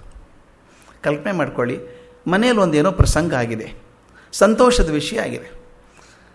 ಒಂದು ಹೊಸ ಕಾರ್ ಕೊಂಡ್ಕೊಂಡ್ರಿ, ಏನು ಸಂಭ್ರಮ ಮನೆಯಲ್ಲಿ ನೋಡಬೇಕು. ಆ ಕಾರ್ ಒರೆಸಿದ್ದು, ಹೊಸದಿದ್ದ ಒರೆಸೋ ಕಾರಣ ಇಲ್ಲ, ಚೆನ್ನಾಗೇ ಇರ್ತದೆ ಅದು. ಆವಾಗಲೇ ಒರೆಸೋದು ನಾವು, ಹಳೇದಾದ್ಮೇಲೆ ಒರೆಸಲ್ಲ. ಅದನ್ನು ಒರೆಸಿದ್ದು ನೋಡಿದ್ದೇನು, ಅಕಸ್ಮಾತ್ ಅದ್ರ ಮೇಲೆ ಒಂದು ಗೀರು ಬಿದ್ದರೆ ನನ್ನ ಆತ್ಮದ ಮೇಲೆ ಗೀರು ಬಿದ್ದಂಗೆ ಅನಿಸ್ಬಿಡುತ್ತೆ. ಮೊದಲೇ ಗೀರು, ಆಮೇಲೆ ಗೀರೆ ಅಂತ ತೊಂದರೆ ಇಲ್ಲ, ಮೊದಲನೇ ಗೀರು ಭಾಳ ಕಷ್ಟ ಅಂತ. ಹೊಸ ಸ್ಕೂಟ್ರ್ ಮೇಲೆ ಹೊಸದಾಗಿ ಬಣ್ಣ ಬಡ್ದಿರ್ತೀರಿ ಮನೆಗೆ, ಅದ್ರ ಮೇಲೆ ಯಾರಾದರೂ ಗೀರ್ ಹಾಕಿಬಿಟ್ರೆ ಏನು ಸಂಕಟ ಆಗುತ್ತೆ. ಹೊಸದಿದ್ದಾಗ ಮಾತ್ರ ದಿನ ಕಳೆದ ಹಾಗೆ ಅದರ ಪರಿಣಾಮ ಕಮ್ಮಿ ಆಗ್ತಾ ಹೋಗುತ್ತೆ. ಮನೆಯಲ್ಲಿ ಒಂದು ಸಂತೋಷದ ವಿಷಯ ಆದರೂ ಕೂಡ ಅವತ್ತಿದ್ದಂಥ ಸಂತೋಷ 10 ದಿವಸದ ಮೇಲೆ ಇರೋಲ್ಲ, ತಿಂಗಳಾದ್ಮೇಲೆ ಕಮ್ಮಿ ಆಗ್ತಾ ಹೋಗ್ತದೆ. ಮನೆಯಲ್ಲಿ ಒಂದು ಸಾವು ಸಂಭವಿಸಿದರೂ ಕೂಡ ಅವತ್ತಿನ ದುಃಖ ಎಷ್ಟರ ಮಟ್ಟಿಗೆ ಇರ್ತದೆ ಅಂದರೆ ಅವರಿಲ್ಲದೆ ಬದುಕೋಕ್ಕೆ ಸಾಧ್ಯ ಇಲ್ಲ ಅನ್ನೋ ಪರಿಸ್ಥಿತಿ ಇರ್ತದೆ. ಅಷ್ಟು ತಳಮಳ, ಅಷ್ಟು ಸಂಕಟ ಇರ್ತದೆ. ಆದರೆ ಕಾಲ ಕಳೆದ ಹಾಗೆ ಅದರ ತೀಕ್ಷ್ಣತೆ ಕಮ್ಮಿ ಆಗ್ತಾ ಕೆಲವು ವರ್ಷಗಳಾದ ಮೇಲೆ ನಮ್ಮ ಮನೆಯವರು ಅವ್ರನ್ನ ಬಿಟ್ಟಿರೋಕ್ಕೆ ಸಾಧ್ಯ ಇಲ್ಲ ಅಂದ್ಕೊಂಡಿದ್ವಲ್ಲ, ಅವ್ರ ನೆನಪು ಕೂಡ ಆಗಲ್ಲ ದಿವಸದಲ್ಲಿ ನಮಗೆ. ನೋಡಿ ಹೇಗಾಗುತ್ತೆ. ಇನ್ನು ಸ್ವಲ್ಪ ಕಾಲ ಕಳೆದು ಹೋದರೆ ಅದು ಏನೂ ಅನಿಸೋದೇ ಇಲ್ಲ, ಅದ್ರ ಬಗ್ಗೆ ಮಾತಾಡ್ತಾ ಇರ್ತೀವಿ. ಒಂದು 4 ತಲೆಮಾರು ಹೋದ ಮೇಲೆ ಅವ್ರ ಹೆಸರು ಕೂಡ ನೆನಪಿರಲ್ಲ. ಎಷ್ಟೋ ಜನಕ್ಕೆ ನೋಡಿ, ನಮ್ಮ ಹಿಂದಿನ 3 ತಲೆಮಾರು ಕೆಲವ್ರು ನೆನಪಿರಬೇಕು, 4 ನೆನಪಿದ್ರೆ ಪುಣ್ಯ, 5 ನೆನಪಿದ್ರೆ ಅದ್ಭುತ. ಅಂದರೆ 5-6 ತಲೆಮಾರು ಹಿಂದಿನವ್ರ ಹೆಸರು ಕೂಡ ನೆನಪಿಲ್ಲ ನನಗೆ. ಅಂದರೆ ಒಂದು ಕಾಲಕ್ಕೆ ನಮ್ಮ ಮನೆತನದ ಪ್ರತಿಷ್ಠಿತರಾಗಿದ್ದವರು, ಮೂಲ ಪುರುಷರಾಗಿದ್ದವರು, ಇವತ್ತು ಅವ್ರ ಹೆಸರು ಕೂಡ ನೆನಪಿಲ್ಲ ನನಗೆ. ದಿನ ಕಳೆದ ಹಾಗೆ ವ್ಯಕ್ತಿಯ ಘಟನೆಗಳ ಪರಿಣಾಮ ಕಮ್ಮಿ ಆಗ್ತಾ ಹೋಗುತ್ತೆ. ಎಷ್ಟೋ ಜನ ಹಿರಿಯರಿದ್ದರು, ದೊಡ್ಡವರು ನಮ್ಮ ದೇಶದಲ್ಲಿದ್ದರು, ಬೇರೆ ದೇಶದಲ್ಲಿದ್ದರು. ಒಂದು 100 ವರ್ಷ ಆಗೋ ಹೊತ್ತಿಗೆ ಅವ್ರ ಹೆಸರು ಮರೆತು ಹೋಗ್ಬಿಡುತ್ತೆ, ನೆನಪೇ ಇರಲ್ಲ. ಇದು ಸಾಮಾನ್ಯವಾಗಿ ಆಗುವಂಥದ್ದು. ಒಂದು ಪುಸ್ತಕಕ್ಕೂ ಹಾಗೆ ಆಗ್ತದೆ, ಒಂದು ವಿಷಯಕ್ಕೂ ಹಾಗೆ ಆಗ್ತದೆ. ಆದರೆ ಇದನ್ನು ಯಾಕೆ ನಾನು ಒತ್ತಿ ಹೇಳ್ತಾ ಇದ್ದೀನಿ ಅಂದರೆ, ಆದರೆ ಕೆಲವರು ವಿಷಯದಲ್ಲಿ ಮಾತ್ರ ಇದು ತಿರ್ಗಾ ಮುರುಗಾಗತ್ತೆ. ಬಹಳ ವಿಚಿತ್ರ ಇದು, ಗಮನಿಸಬೇಕಾದದ್ದು. ಕೆಲವರು ವಿಷಯದಲ್ಲಿ ಮಾತ್ರ ಸಮಯ ಹೋದ ಹಾಗೆ ಅವರ ಪ್ರಸಿದ್ಧಿ ಹೆಚ್ಚಾಗ್ತಾ ಹೋಗ್ತದೆ, ಕಮ್ಮಿ ಆಗೋದಿಲ್ಲ. ಅದು ಪುಸ್ತಕ ಆಗ್ಬೋದು, ಘಟನೆ ಆಗ್ಬೋದು, ವಸ್ತು ಆಗ್ಬೋದು, ವ್ಯಕ್ತಿ ಆಗ್ಬೋದು. ನಾನು ಅನಿಸೋ ಮಟ್ಟಿಗೆ ಬಹುಶಃ 1902ನೇ ಇಸ್ವಿ ವಿವೇಕಾನಂದರು ದೇಹ ಬಿಟ್ಟದ್ದು. ಅವತ್ತಿನ ದಿವಸ ಅವ್ರಿಗೆ ಎಷ್ಟು ಜನ ಶಿಷ್ಯರಿದ್ದರೋ ಅದರ 1000 ಪಟ್ಟು ಜನ ಶಿಷ್ಯರು ಇವತ್ತಿದ್ದಾರೆ. ಗಮನಿಸಬೇಕಾದದ್ದು. 1902ನೇ ಇಸ್ವಿಗೆ ಅವ್ರಿಗೆ ಎಷ್ಟು ಜನ ಶಿಷ್ಯರಿದ್ದರೋ ಅದರ 1000 ಪಟ್ಟು ಶಿಷ್ಯರು ಇವತ್ತಿದ್ದಾರೆ. ಭಗವದ್ಗೀತೆಯನ್ನು 1000 ವರ್ಷದಿಂದ ಎಷ್ಟು ಜನ ಓದ್ತಿದ್ರೋ ಅದಕ್ಕಿಂತ 1000 ಪಟ್ಟು ಓದೋರು ಇವತ್ತಿದ್ದಾರೆ. ತುಳಸಿ ರಾಮಾಯಣ ನೀವು ಉತ್ತರ ಭಾರತಕ್ಕೆ ಹೋದರೆ, ನಮ್ಮಲ್ಲಿ ಅಷ್ಟಿಲ್ಲ, ಉತ್ತರ ಭಾರತಕ್ಕೆ ಹೋದರೆ ಸಾಮಾನ್ಯ ಎಲ್ರಿಗೂ ಬಾಯಿಗೆ ಬರುವಂಥದ್ದು ಅದು. ನಾನು ಬೇರೆ ದೇಶಕ್ಕೆ ಹೋದಾಗ ಆ ಕಾರಲ್ಲಿ ಹುಡುಗ ಕಾರ್ ಸ್ಟಾರ್ಟ್ ಮಾಡಿ ಆನ್ ಮಾಡಿದ ತಕ್ಷಣ ಹನುಮಾನ್ ಚಾಲೀಸ ಬರ್ತದೆ. ಯಾವಾಗಿನ ಶುರು ಮಾಡಿದೆಪ್ಪ ಅಂತ ಕೇಳಿದೆ. ಇದನ್ನು 3 ವರ್ಷ ಆಯಿತು ಸರ್, ತಪ್ಪದೇ ಕೇಳ್ತೀನಿ, ಬಾಯಿಗೆ ಬರುತ್ತೆ ನನಗೀಗ ಅಂತಾನೆ. ಹಾಗೆ ಕೇಳೋರು ಎಷ್ಟು ಜನ ಆಗಿದ್ದಾರೆ ಗೊತ್ತಾ ಈಗ? ಅಂದರೆ ಒಂದು ಪುಸ್ತಕದ ಮಹತ್ವ ಹೆಚ್ಚಾಗ್ತಾ ಹೋಗ್ತದೆ, ಕಮ್ಮಿ ಆಗೋಲ್ಲ. ಅಂದರೆ ಏನರ್ಥ? ಸಾಮಾನ್ಯ ವಿಷಯಗಳು, ಸಾಮಾನ್ಯ ವ್ಯಕ್ತಿಗಳು, ಸಾಮಾನ್ಯ ಗ್ರಂಥಗಳು, ಸಾಮಾನ್ಯ ಘಟನೆಗಳು ಕಾಲಕ್ರಮೇಣ ಪ್ರಭಾವವನ್ನು ಕಳ್ಕೊಳ್ತಾ ಹೋದರೆ ಅತ್ಯಂತ ವಿಶೇಷವಾದ ಗ್ರಂಥಗಳು, ವಿಶೇಷವಾದ ವ್ಯಕ್ತಿಗಳು, ವಿಶೇಷವಾದ ಚಿಂತನೆಗಳು ದಿನ ಕಳೆದ ಹಾಗೆ ಹೆಚ್ಚು ಪ್ರಖರ ಆಗ್ತಾ ಹೋಗ್ತದೆ. ಇವತ್ತಿಗೆ ಭಗವದ್ಗೀತೆ ಮೇಲೆ ಚರ್ಚೆ ಆಗುವಷ್ಟು ಬಹುಶಃ ಮೊದಲಾಗ್ತಿತ್ತು ಅಂತ ಅನ್ನಿಸ್ಲಿಲ್ಲ ನನಗೆ. ಅದು ಒಳ್ಳೆಯದೋ ಕೆಟ್ಟದೋ ಬೇರೆ ರೀತಿಯಿಂದ ಮಾಡ್ಬೋದು, ಆದರೆ ಭಗವದ್ಗೀತೆ ಬಗ್ಗೆ ಚರ್ಚೆ ಆಗ್ತದೆ ಮುಖ್ಯ. ಯಾವುದ್ರ ಬಗ್ಗೆ ಚರ್ಚೆ ಮಾಡ್ತೀವೋ ನಮ್ಗೆ ಗೊತ್ತಿಲ್ಲದ ಹಾಗೆ ಅದ್ರ ಬಗ್ಗೆ ಓದಬೇಕು ಅನಿಸುತ್ತೆ, ಅದು ಮುಖ್ಯ. ಅದರಿಂದ ಈ ಗ್ರಂಥ ಹೆಚ್ಚಿಗೆ ಆಗ್ತದೆ, ಕಾಲ ಕಳೆದ ಹಾಗೆ ಹೆಚ್ಚಾಗ್ತಾ ಹೋಗ್ತದೆ. ನೋಡಿ, ದಯವಿಟ್ಟು ಬಸವಣ್ಣವ್ರ ಬಗ್ಗೆ ಚರ್ಚೆ ಆಗ್ತಿರೋದು, ವಚನಗಳ ಬಗ್ಗೆ. 12ನೇ ಶತಮಾನದಲ್ಲಿ ಎಷ್ಟು ಜನ ವಚನಗಳನ್ನು ಓದ್ತಾ ಇದ್ರು, ಅದಕ್ಕಿಂತ 100 ಪಟ್ಟು ಹೆಚ್ಚು ಜನ ವಚನಗಳನ್ನು ಇವತ್ತು ಓದ್ತಾರೆ, ಅಧ್ಯಯನ ಮಾಡ್ತಾ ಇದ್ದಾರೆ, ಪುಸ್ತಕಗಳು ಬರ್ತಾ ಇದ್ದಾವೆ, ರಿಸರ್ಚ್ ಆಗ್ತಾ ಇದೆ. ಗಾಂಧೀಜಿ ಬಗ್ಗೆ 48ನೇ ಇಸ್ವಿಯಲ್ಲಿ ಎಷ್ಟು ಪುಸ್ತಕ ಬಂತು, ಅದಕ್ಕಿಂತ ಹೆಚ್ಚಿಗೆ ಪುಸ್ತಕ ಇವತ್ತು ಬರ್ತಾ ಇದೆ. ಕ್ರಿಸ್ತನ ಬಗ್ಗೆ ಆಗಲಿ, ಬುದ್ಧನ ಬಗ್ಗೆ ಆಗಲಿ ಚರ್ಚೆ ಹೆಚ್ಚಾಗ್ತದೆ. ಅಂದರೆ ಕೆಲವು ವಿಷಯಗಳ ಬಗ್ಗೆ ಕಾಲ ಕಳೆದ ಹಾಗೆ ಹೆಚ್ಚು ಇದಾಗ್ತವೆ. ಯಾಕಾಗ್ತದೆ ಇದು ಅಂತ ಕೇಳಬೇಕು. ಏನು ವಿಶೇಷ ಏನು ಅಂತ? ಕಾರಣ ಇಷ್ಟೇನೆ, ಆ ಮನುಷ್ಯರು ಏನು ಹೇಳಿದ್ರೋ ಅದು ಅವತ್ತು ಮಾತ್ರ ಅಲ್ಲ, ಇವತ್ತಿಗೂ ಪ್ರಸ್ತುತ ಆಗಿದೆ ಅಂತ. ಒಂದು ಮಾತಿದೆ ಕನ್ನಡದಲ್ಲಿ, ಇವತ್ತಿನ ಸುದ್ದಿ ನಾಳೆ ರದ್ದಿ. ಇವತ್ತಿನ ಸುದ್ದಿ ನಾಳೆ ಯಾರಿಗೂ ಬೇಕಾಗಿಲ್ಲ, ಆದರೆ ಕೆಲವೊಂದು ವಿಷಯಗಳು ಎಷ್ಟು ಜನಪ್ರಿಯ ಆಗ್ತವೆ, ಮನಸ್ಸನ್ನು ಮುಡ್ತವೆ ಅಂದರೆ 100 ವರ್ಷ ಹೋದರೂ ಕೂಡ ಅವತ್ತು ಹೇಳಿದ ಮಾತು ಉಳ್ಕೊಳ್ಳುತ್ತೆ. ಆದ್ದರಿಂದ ಕೆಲವು ವಿಷಯಗಳು ಮಾತ್ರ ಪ್ರಸ್ತುತತೆಯನ್ನು ಕಳ್ಕೊಳ್ಳೋದಿಲ್ಲ. 100 ವರ್ಷ ಅಲ್ಲ, 1000 ವರ್ಷ ಹೋದರೂ ಕೂಡ ಅದೇ ತೀಕ್ಷ್ಣತೆಯನ್ನು ಉಳಿಸ್ಕೊಳ್ತವೆ. ಆದ್ದರಿಂದ ಮುಖ್ಯ ಆಗ್ತವೆ. ನನ್ನ ಉದ್ದೇಶ ಅದಿತ್ತು. ಯಕ್ಷ ಪ್ರಶ್ನೆಯನ್ನು ಯಾಕೆ ನೋಡಬೇಕು ಅಂತಂದರೆ, ಅವತ್ತು ಯಕ್ಷ ಧರ್ಮರಾಜನ ಕೇಳಿದ ಪ್ರಶ್ನೆ, ಧರ್ಮರಾಜ ಕೊಟ್ಟಂಥ ಉತ್ತರ ಇವತ್ತಿಗೆ 21ನೇ ಶತಮಾನಕ್ಕೆ ಕೂಡ ಪ್ರಸ್ತುತ ಆಗಿದೆಯಾ? ಆಗೋದಾದರೆ ಎಷ್ಟರ ಮಟ್ಟಿಗೆ ಆಗಿದೆ? ನಮ್ಮ ಜೀವನಕ್ಕೆ ಏನಾದರೂ ಬೆಳಕು ಕೊಡ್ತದ? ನನ್ನ ನೆನಪಿದೆ, ಯೂನಿವರ್ಸಿಟಿ ಆಫ್ ವಾಷಿಂಗ್ಟನ್ನಲ್ಲಿ ನಾನು ಮೊದಲೇ ಸಲ ಭಗವದ್ಗೀತೆ ಕ್ಲಾಸಸ್ ಮಾಡ್ತಿದ್ದೆ. ಅಲ್ಲಿ ಮಾಡಿದಾಗ ಒಬ್ಬ ಹುಡುಗ ಬಂದು ಹೇಳ್ದ, why should we study that? ಅದೇನೋ ಡಿಸ್ಕಷನ್ ಬಿಟ್ವೀನ್ ಅರ್ಜುನ ಕೃಷ್ಣ. ಅರ್ಜುನಿಗೆ ಸಮಸ್ಯೆ ಇತ್ತು, ಕೃಷ್ಣ ಪರಿಹಾರ ಮಾಡಿದ, ನನಗೇನು ಪ್ರಾಬ್ಲಮ್ ಅದು ಅಂತ. ಆದರೆ ಅದು ಓದಿದ ಮೇಲೆ ಅನ್ನಿಸ್ತಾ ಹುಡುಗ ಹೇಳ್ತಾನೆ, my problems are the problems of Arjuna only. ನನ್ನ ಪ್ರಾಬ್ಲಮ್ ಬೇರೆ ಅಲ್ಲ, ಅರ್ಜುನನ ಪ್ರಾಬ್ಲಮ್ ಬೇರೆ ಅಲ್ಲ. ಮತ್ತು ಕೃಷ್ಣ ಹೇಳಿದ್ದು ಆ ಕಾಲಕ್ಕಲ್ಲ, ನನಗೂ ಅನ್ವಯಿಸ್ತದೆ ಇದು. This is the relevance of Bhagavad Gita ಅಂತ. ಹಾಗೆ ಯಾವ ಗ್ರಂಥ, ಯಾವ ಪ್ರಶ್ನೋತ್ತರದಿಂದ ನಮಗೂ ಪ್ರಯೋಜನ ಆಗಬಹುದು ಅನಿಸುತ್ತೋ ಅದು ನೋಡಬೇಕು ಅಂತ ಒಂದಿತ್ತು. ಮತ್ತಿನ್ನೊಂದು, ಆ ಪ್ರಶ್ನೆಗಳು ಏನು ಕೇಳಿದ ಯಕ್ಷ ಇವತ್ತು ನಮ್ಮನ್ನು ಕಾಡ್ತಾ ಇದ್ದಾವ ಆ ಪ್ರಶ್ನೆಗಳು, ಅಥವಾ ಕಾಡಬೇಕಾ? ಅವು ಕಾಡೋದ್ರಿಂದ ಸಮಾಜ ಜೀವನಕ್ಕೆ ಒಳ್ಳೆಯದಾಗ್ತದೆ ಅಂದರೆ ಕಾಡಬೇಕು. ಅಂಥ ಪ್ರಶ್ನೆಗಳು ಎಷ್ಟಿದ್ದಾವೆ ಅಂತ ನೋಡೋದು ಒಂದು ಆಸೆ. ಇನ್ನೊಂದು ಆಸೆ ನನ್ನ ಮನಸ್ಸಲ್ಲಿದ್ದದ್ದು, ಈ ದೊಡ್ಡ ದೊಡ್ಡ ಸಾಹಿತ್ಯದಲ್ಲಿ ವೇದಾಂತ, ಡಾಕ್ಟರ್ ರಾಮಸ್ವಾಮಿ ಹೇಳಿದ ಹಾಗೆ ಇಡೀ ವೇದಾಂತದ ಸಾರ ಪ್ರಶ್ನೋತ್ತರದಲ್ಲಿದೆ. ಹಾಗಾದರೆ ಈ ಪ್ರಶ್ನೆಗಳಿಗೆ 2 ಅರ್ಥ ಇರೋಕ್ಕೆ ಸಾಧ್ಯ ಇದೆಯಾ? ಅಥವಾ ಉತ್ತರಗಳಿಗೆ 2 ಅರ್ಥ ಇರೋಕ್ಕೆ ಸಾಧ್ಯ ಇದೆಯಾ? ಸಾಮಾನ್ಯವಾಗಿ ಬಹುದೊಡ್ಡ ಚಿಂತನೆಗಳಿರೋ ಹಾಗೆ ಮೇಲ್ನೋಟಕ್ಕೊಂದು ಅರ್ಥ ಇರ್ತದೆ, ಅದರ ಆಂತರ್ಯದಲ್ಲಿ ಇನ್ನೊಂದು ಅರ್ಥ ಇರ್ತದೆ. ಹಾಗೇನಾದರೂ ಈ ಪ್ರಶ್ನೋತ್ತರಕ್ಕೆ ಇದೆಯಾ ಅಂತ ಗಮನಿಸೋದು ಒಂದು ವಿಷಯ ಆಗಿತ್ತು ನನಗೆ. ಈಗ ನಾನು ಹೇಳಿದ ಹಾಗೆ ವನಪರ್ವದಲ್ಲಿ ಇನ್ನೂ 3 ಪ್ರಶ್ನೋತ್ತರ ಘಟನೆಗಳು ಬರ್ತಾವೆ ಅಂತ ಒಂದು ನೋಟ ನೋಡಬೇಕು, ಅದನ್ನು ಯಾಕಂದರೆ ಹಿನ್ನೆಲೆಯಾಗಿ ನೋಡಬೇಕಾಗುತ್ತೆ. ಆ 3 ನೋಟ ಯಾವುದು ಅಂದರೆ, ಮೊದಲನೇದು ಅಷ್ಟಾವಕ್ರ ಮತ್ತು ವಂದಿ ಪಂಡಿತ ನಡುವೆ ಇರುವಂಥ ಮಾತುಕತೆ. ಜನಕರಾಜನ ಆಸ್ಥಾನದಲ್ಲಿದ್ದಂಥ ವಂದಿ ಪಂಡಿತ, ಅವನ ಜೊತೆಗೆ ಅಷ್ಟಾವಕ್ರನ ಚರ್ಚೆ ಇದೆಯಲ್ಲ, ಅದು ಅಷ್ಟು ಪ್ರಶ್ನೋತ್ತರ ತುಂಬ ಚೆನ್ನಾಗಿರುವಂಥ ಪ್ರಶ್ನೋತ್ತರ. ಅದು ಮೊದಲನೇದು. ಎರಡನೇದು ಧರ್ಮರಾಜ ಹಾಗೂ ನಹುಷನ ಜೊತೆಗೆ ಆಗುವಂಥ ಚರ್ಚೆ. ನಹುಷ ಸರ್ಪ ಆಗಿ ಬಿದ್ದಿರ್ತಾನೆ, ಅಜಗರ ಪರ್ವ ಅಂತ ಅದಕ್ಕೆ ಹೆಸರು. ಅಲ್ಲಿ ಬರುವಂಥ ಚರ್ಚೆ ತುಂಬ ಚೆನ್ನಾಗಿರೋ ಚರ್ಚೆ. ಅಲ್ಲಿ ಅಜಗರ ಸರ್ಪ ಪ್ರಶ್ನೆ ಕೇಳುತ್ತೆ, ಧರ್ಮರಾಜ ಉತ್ತರ ಕೊಡ್ತಾನೆ. ಧರ್ಮರಾಜನಿಗೆ 2 ಸಲ ಬರುತ್ತೆ ಪ್ರಶ್ನೆಗೆ ಉತ್ತರ ಕೊಡುವಂಥದ್ದು. ಒಂದು ಅಜಗರ ಕೊಡೋದು, ಆಮೇಲೆ 3ನೇದು ಕೊನೆ ಇನ್ನೊಂದು ಬರೋದು ಸತ್ಯವಾನ ಸಾವಿತ್ರಿ ನಡುವೆ ಬರುವಂಥದ್ದು, ಪ್ರಸಂಗದಲ್ಲಿ ಬರುವಂಥದ್ದು. ಸಾವಿತ್ರಿ ಮತ್ತು ಯಮಧರ್ಮನ ನಡುವೆ ಚರ್ಚೆ. ತಮಗೆ ಗೊತ್ತಿರೋ ಹಾಗೆ ಯಕ್ಷ ಅಂದರೆ ಯಮಧರ್ಮನೇ, ಕತೆ ಯಕ್ಷ ಬರೋದು ಯಮಧರ್ಮ. ಅಲ್ಲಿ ಯಮಧರ್ಮ ಉತ್ತರ ಕೊಡ್ತಾನೆ, ಸಾವಿತ್ರಿ ಪ್ರಶ್ನೆ ಕೇಳ್ತಾ ಹೋಗ್ತಾಳೆ. ಮುಂದೆ 4ನೇದ್ರೊಳಗೆ ಯಮಧರ್ಮ ಪ್ರಶ್ನೆ ಕೇಳ್ತಾನೆ, ಧರ್ಮರಾಜ ಉತ್ತರ ಕೊಡ್ತಾನೆ. ಎಷ್ಟು ಚೆನ್ನಾಗಿದೆ ಗೊತ್ತಾ ಅದು. ವಿಚಾರ ನೋಡ್ತಾ ಹೋದಾಗ ಅವೇ ಪ್ರಶ್ನೆಗಳು ಪುನರಾವರ್ತಿ ಆಗುವಂಥ ಬೇಕಾದಷ್ಟು ಪ್ರಶ್ನೆಗಳಾಗ್ತವೆ. ಅದನ್ನು ಗಮನಿಸೋಣ. ಈ ವನಪರ್ವದಲ್ಲಿ 21 ಉಪಪರ್ವಗಳಿದ್ದಾವೆ. 21 ಉಪಪರ್ವ. ಅದನ್ನು ನಾನು ಸೀಕ್ವೆನ್ಷಿಯಲ್ ಹಾಕ್ಕೊಂಬರೋದಾದರೆ 7ನೇ ಉಪಪರ್ವದಲ್ಲಿ ಕೊನೆಯ ಭಾಗದಲ್ಲಿ ಅಷ್ಟಾವಕ್ರನ ಕಥೆ ಬರ್ತದೆ. ಇದನ್ನು ತೀರ್ಥಯಾತ್ರಾ ಪರ್ವ ಅಂತ ಕರೀತಾರೆ ಉಪಪರ್ವಕ್ಕೆ. ಇದು ಬ್ಯಾಕ್ಗ್ರೌಂಡ್ ಹೇಳಿಬಿಡ್ತೀನಿ, ಸ್ವಲ್ಪ ಚೆನ್ನಾಗಿದೆ. ಈ ಅರ್ಜುನ ಪಾಶುಪತವನ್ನು ಪಡ್ಕೊಳ್ಬೇಕು ಅಂತ ಇಂದ್ರಕೀಲ ಪರ್ವತಕ್ಕೆ ಹೋಗ್ತಾನೆ. ಅಲ್ಲಿ ಹೋಗಿ ತಪಸ್ಸು ಮಾಡಿ ಶಿವನಿಗೆ ಗೊತ್ತಾಗತ್ತೆ ನನ್ನ ಶಿಷ್ಯ ಬಂದಿದ್ದಾನೆ ತಪಸ್ಸಿಗೆ, ಎದಕ್ಕೆ ಬಂದಿದ್ದಾನಂತೂ ಗೊತ್ತು ಅವನಿಗೆ. ಕೊಡಬೇಕು ಅಂತ ರೆಡಿ ಮಾಡ್ಕೊಂಡು ಹೋಗ್ತಾನೆ. ಹೋದಾಗ ಅದು ಅರ್ಜುನನಿಗಿರುವಂಥದ್ದು ಇದೆಯಲ್ಲ ರಾಜಸ ಗುಣ, ಅದು ಯುದ್ಧ ಮಾಡಿ ಕೊನೆಗೆ ಹಂದಿ ಬಾಣ ಹೊಡೆದು ನಂದು ಅಂದಾಗ ಇಬ್ಬರ ನಡುವೆ ಯುದ್ಧ ಆಗ್ತದೆ. ಯುದ್ಧ ಹೋರಾಟ ಆದಮೇಲೆ ಕೊನೆಗೆ ಗೊತ್ತಾಗತ್ತೆ ಅದು ಈಶ್ವರ ಅಂತ ಹೇಳಿ. ಅಲ್ಲಿಂದ ಈಶ್ವರವನ್ನು ಮೆಚ್ಚಿ ತನ್ನ ಪಾಶುಪತಾಸ್ತ್ರವನ್ನು ಕೊಡ್ತಾನೆ. ಕೊಟ್ಟ ಮೇಲೆ ಉಳಿದವರೆಲ್ಲ ಗೌರಿ ಗಣೇಶ ಎಲ್ಲರೂ ತಮ್ಮ ಆಯುಧಗಳನ್ನು ಕೊಡ್ತಾರೆ, ಸಾಕಷ್ಟು ಅಸ್ತ್ರಗಳನ್ನು ಕೊಡ್ತಾರೆ ಅವನಿಗೆ.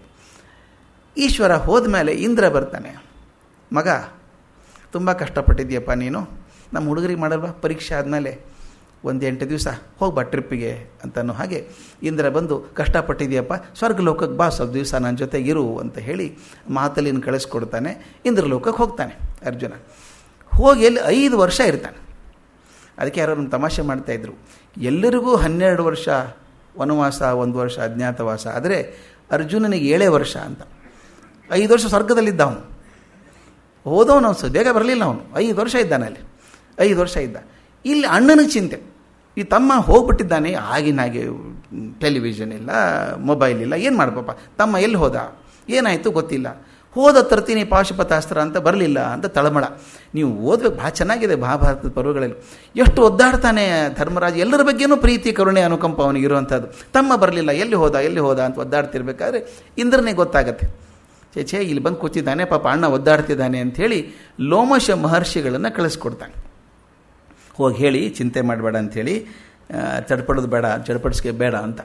ಲೋಮಶ ಮಹರ್ಷಿಗಳು ಬಂದು ಹೇಳ್ತಾರೆ, ಏನೋ ಚಿಂತೆ ಮಾಡಬೇಡಪ್ಪ, ನೀವೆಷ್ಟು ಚೆನ್ನಾಗಿದ್ದೀರೋ ಇದಕ್ಕಿಂತ ಚೆನ್ನಾಗಿ ನಿಮ್ಮ ತಮ್ಮ ಇದ್ದಾನೆ, ಅಲ್ಲಿ ಸ್ವರ್ಗದಲ್ಲೇ ಇದ್ದಾನೆ, ಅವನು ಕೆಲವೊಂದು ಕೆಲಸ ಇದೆ, ಅವನು ಕೆಲವೊಂದು ತರಬೇತಿ ಕೊಡ್ತಾ ಇದ್ದಾನೆ ಇಂದ್ರ, ಕೆಲವೊಂದು ಶಸ್ತ್ರಗಳನ್ನು ಕೊಡ್ತಾನೆ, ಅಲ್ಲಿದ್ದಾನೆ, ಬರ್ತಾನೆ, ಚಿಂತೆ ಮಾಡಬೇಡಿ ಅಂಥೇಳಿ ಇವ್ರಿಗೇನು ಮಾಡ್ತಾನೆ, ಬನ್ನಿ ಯಾತ್ರೆಗೆ ಹೋಗೋಣ ಅಂತ ಕರ್ಕೊಂಡು ಹೋಗ್ತಾನೆ. ಈ ಮಹಾಭಾರತದ ಸೊಗಸು ನೋಡಿ ಎಷ್ಟು ಚೆನ್ನಾಗಿದೆ. ಅದನ್ನು ತೀರ್ಥಯಾತ್ರಾ ಪರ್ವ ಅಂತ ಕರೆಯೋದು. ಲೋಮಶ ಮಹರ್ಷಿಗಳು ಇವರೆಲ್ಲರನ್ನೂ ಕರ್ಕೊಂಡು ತೀರ್ಥಯಾತ್ರೆಗೆ ಹೋಗ್ತಾರೆ. ಹೋಗುವಾಗ ಎಷ್ಟು ಕಥೆಗಳ ಸರಮಾಲೆ ಬರ್ತದೆ, ಅತ್ಯಂತ ಖುಷಿಯಾದ ಪರ್ವ ನನಗೆ. ನಿಮ್ಮ ಮನೆಯಲ್ಲಿ ದಯವಿಟ್ಟು ಸಣ್ಣ ಸಣ್ಣ ಮಕ್ಕಳಿದ್ರೆ ಈ ಕಥೆಗಳನ್ನು ಹೇಳಿ, ಒಂದೂ ಕತೆ ಬಿಡುವಂಗಿಲ್ಲ, ಅಷ್ಟು ಚೆನ್ನಾಗಿದೆ. ನಮ್ಮ ಮಕ್ಕಳಿಗೆ ಈ ಕತೆ ಹೇಳಿದರೆ ಡೋರೆಮಾನ್ ಬೇಕಾಗಿಲ್ಲ, ಯಾಕಂದರೆ ಈ ಕಥೆಗಳು ಅದಕ್ಕಿಂತ ಚೆನ್ನಾಗಿದೆ. ಇಲ್ಲಿ ಕಥೆಗಳು ಎಷ್ಟು ಚೆನ್ನಾಗಿ ಹೇಳ್ತಾರೆ. ಹೋಗ್ತಾ ಹೋಗ್ತಾ ಬೃಹದಶ್ವನ ಕಥೆ ಹೇಳ್ತಾರೆ, ನಳ ದಮಯಂತಿ ಕಥೆ ಹೇಳ್ತಾರೆ, ಅಗಸ್ತ್ಯ ಮಹರ್ಷಿ ಕಥೆ ಹೇಳ್ತಾರೆ, ದಧೀಚಿ ತ್ಯಾಗದ ಕಥೆ ಹೇಳ್ತಾರೆ, ಮಹರ್ಷಿ ಚವನನ ಕಥೆ ಹೇಳ್ತಾರೆ, ಒಂದಾದ್ಮೇಲೆ ಬರುವಂಥದ್ದು. ಸಗರ ಚಕ್ರವರ್ತಿ ಹೇಗಿದ್ದ, ಭಗೀರಥ ಗಂಗೆಯನ್ನು ಭೂಮಿಗೆ ತಂದದ್ದು ಹೇಗೆ ಅದನ್ನು ಹೇಳ್ತಾರೆ, ಪರಶುರಾಮನ ಕಥೆ ಹೇಳ್ತಾರೆ, ಗಯನ್ ಕಥೆ, ಯಯಾತಿ ಕಥೆ ಹೇಳ್ತಾರೆ. ಇವೆಲ್ಲ ಹೇಳಿ ನಂತರ ಒಂದು ನದಿ ಬರ್ತದೆ, ಮಧುವಿಲ ಅಂತ ಒಂದು ನದಿ. ಆ ನದಿ ದಂಡೆ ಮೇಲೆ ಒಂದು ಆಶ್ರಮ ಇರ್ತದೆ. ಆಶ್ರಮ ತೋರಿಸಿ, ಇದು ನೋಡಪ್ಪ, ಇದು ಬಹಳ ದೊಡ್ಡ ಆಶ್ರಮ, ಇದು ನೆನೆಸ್ಕೋಬೇಕು ನೀವೆಲ್ಲನೂ ಅಂತ ಹೇಳ್ತಾರೆ. ಇದು ಯಾರ ಆಶ್ರಮ ಅಂತ ಧರ್ಮರಾಜ ಕೇಳ್ತಾನೆ. ಆಗ ಹೇಳ್ತಾರೆ, ನೋಡಪ್ಪ ಇದು ಬಹಳ ದೊಡ್ಡ ಸಾಧಕರ ಆಶ್ರಮ, ಉದ್ದಾಲಕ ಮಹರ್ಷಿಗಳದು. ಉದ್ದಾಲಕರು ಅವ್ರ ಮಗ ಶ್ವೇತಕೇತು ಒಂದು ದೃಷ್ಟಾರಾತ, ಉಪನಿಷತ್ ಪರಂಪರೆಗೆ ನಾಯಕ ಆದಂಥವನು. ಒಂದು ಉದ್ದಾಲಕ ಇಲ್ಲಿ ಇದ್ದಂಥದ್ದು, ಶ್ವೇತಕೇತು ಇದ್ದಂಥದ್ದು. ಮತ್ತು ಅದು ಅಲ್ಲದೆ ಉದ್ದಾಲಕನ ಜೊತೆಗೆ ಅವನ ಮೊಮ್ಮಗ ಅಷ್ಟಾವಕ್ರನೂ ಇದ್ದ ಇಲ್ಲಿ ಆಶ್ರಮದಲ್ಲಿ ಅಂತ ಹೇಳ್ತಾರೆ. ತಕ್ಷಣ ಧರ್ಮ, ಅಷ್ಟಾವಕ್ರ ಅಂದರೆ ಏನು ಅಂತ ಕೇಳ್ತಾನೆ. ಅವನು 8 ಕಡೆ ಮೈ ಮಣದಿತ್ತು, ಒಂಥರ ಆಗಿತ್ತು ಅಂತ. ಹಿಂಗ್ಯಾಕಾದ ಅವನು, ಉದ್ದಾಲಕ ಮಹರ್ಷಿ ಮೊಮ್ಮಗ ಹೀಗ್ಯಾಕಾದ, ಸ್ವಲ್ಪ ವಿವರವಾಗಿ ಹೇಳಿ ಅಂತ ಹೇಳ್ತಾನೆ ಧರ್ಮರಾಜ. ಕೇಳಿದಾಗ ಎಷ್ಟು ಚಂದದ ಕತೆ, ಎಷ್ಟು ಮೀನಿಂಗ್ಫುಲ್. ನನಗೆ ಸಂತೋಷ ಆಗೋದಂದರೆ ನಮ್ಮ ಪರಂಪರೆಯಲ್ಲಿ ಕಥೆಗಳನ್ನು ಹೇಗೆ ಸಂಕೇತಗಳನ್ನಾಗಿ ಬಳಸ್ಕೋತಾರೆ ಅಂತ. ಅವು ಕಥೆಗಳು ಮೂಲ ರೂಪನ ಹೇಳ್ಕೊಂಡು ಹೋಗ್ತೀವಿ, ಅದು ಹಿಂದಿನ ಸಂಕೇತ ಮರಿಬಾರ್ದು. ಎಷ್ಟು ಆಳುವ ಸಂಕೇತ ಇದೆ.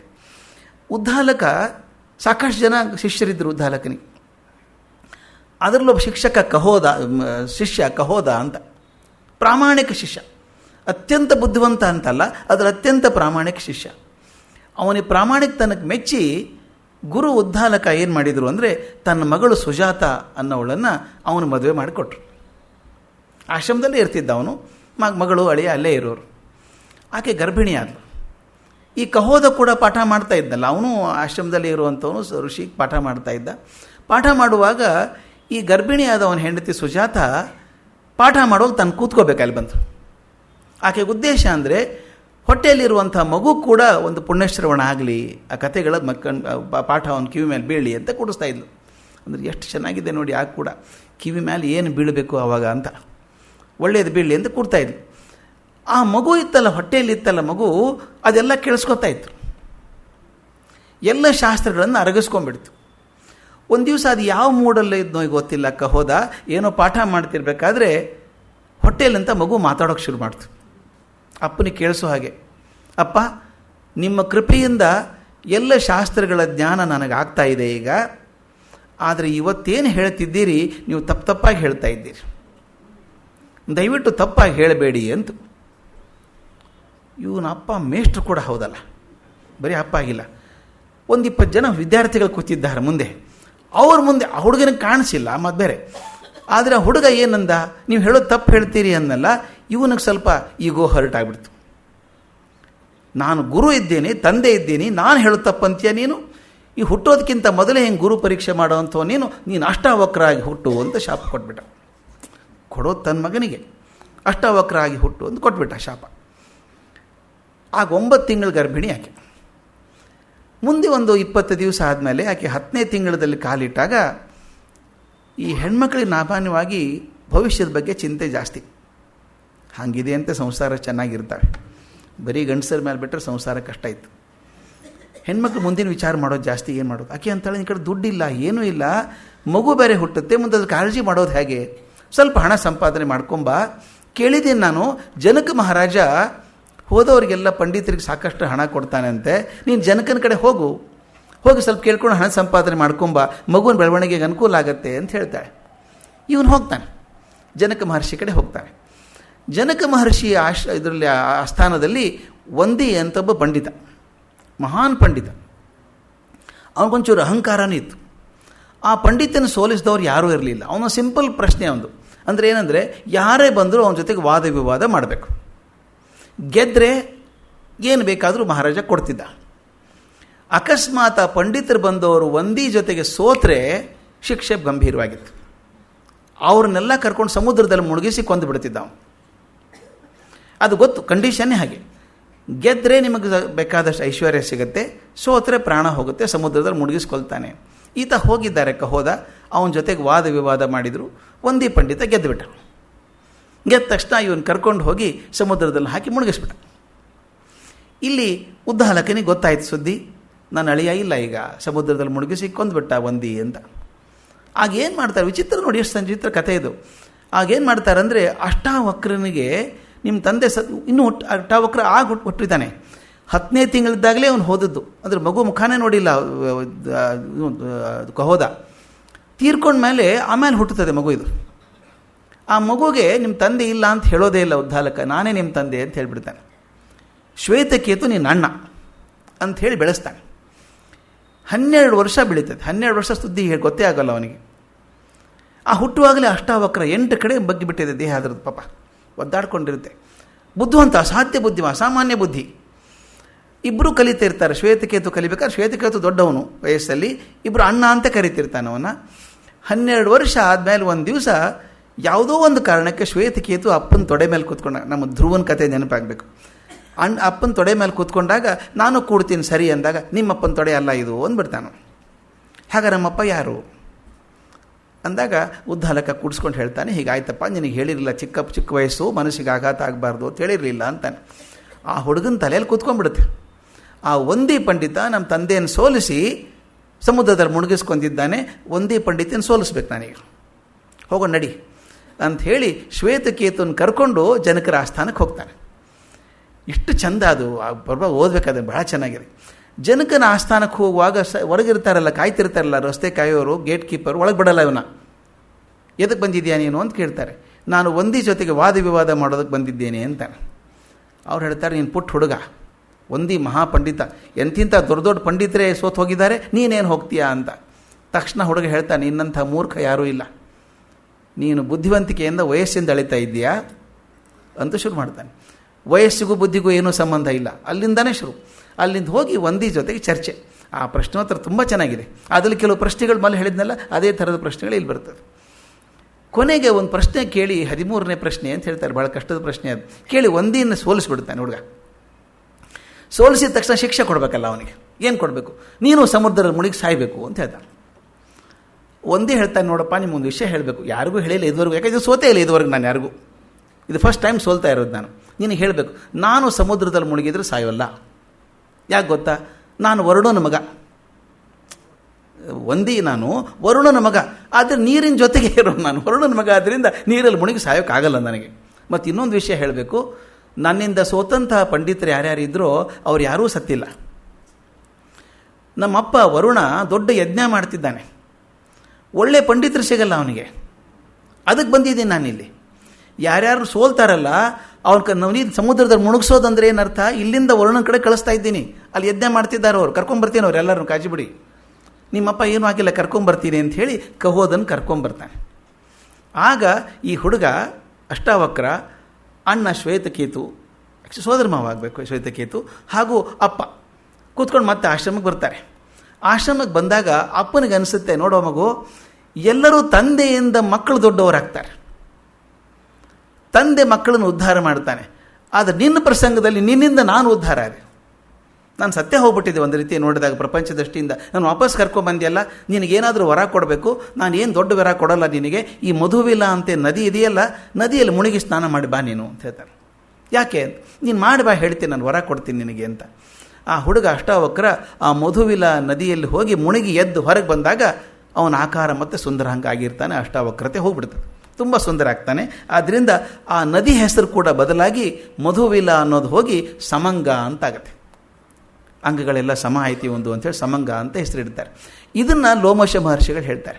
ಹೇಳಿ ನೋಡು, ಇದು ಎಷ್ಟು ಚಂದ ನೋಡಿ, ಇದು ಕಥೆಗಳು ಎಷ್ಟು ಮೀನಿಂಗ್ಫುಲ್ ಆಗಿದೆ ಅಂದರೆ, ಅವನು ಒಂದಿ ಹೊರನೋಟಕ್ಕೆ ನೋಡಿದಾಗ ಅಹಂಕಾರಿ, ಸೋಲ್ಸೋಕೆ ಬಂದಿದ್ದಾನೆ, ಸೋತವ್ರನ್ನೆಲ್ಲ ನಮ್ಮ ಸಮುದ್ರದಲ್ಲಿ ಕೊಂದು ಹಾಕ್ತಾನೆ ಅಂತಿದ್ರೆ, ಅವನ ಮನಸ್ಸಲ್ಲಿ ಇರೋದೇನೆಂದರೆ, ಅಲ್ಲಿ ಯಜ್ಞಕ್ಕೋಸ್ಕರ ಒಳ್ಳೊಳ್ಳೆ ಬೇಕಾಗಿದ್ದಾರೆ ವಿದ್ವಾಂಸರು, ಅವ್ರನ್ನ ಅಲ್ಲಿ ಕಳಿಸ್ತೀನಿ ಅಂತ, ವರುಣನ ಮಗ ಆಗಿದ್ದೀನಿ ಅಂದರೆ ಯಾರನ್ನೂ ಕೊಲ್ಲಬೇಕು ಅಂತ ಅಪೇಕ್ಷೆ ಇಲ್ಲ.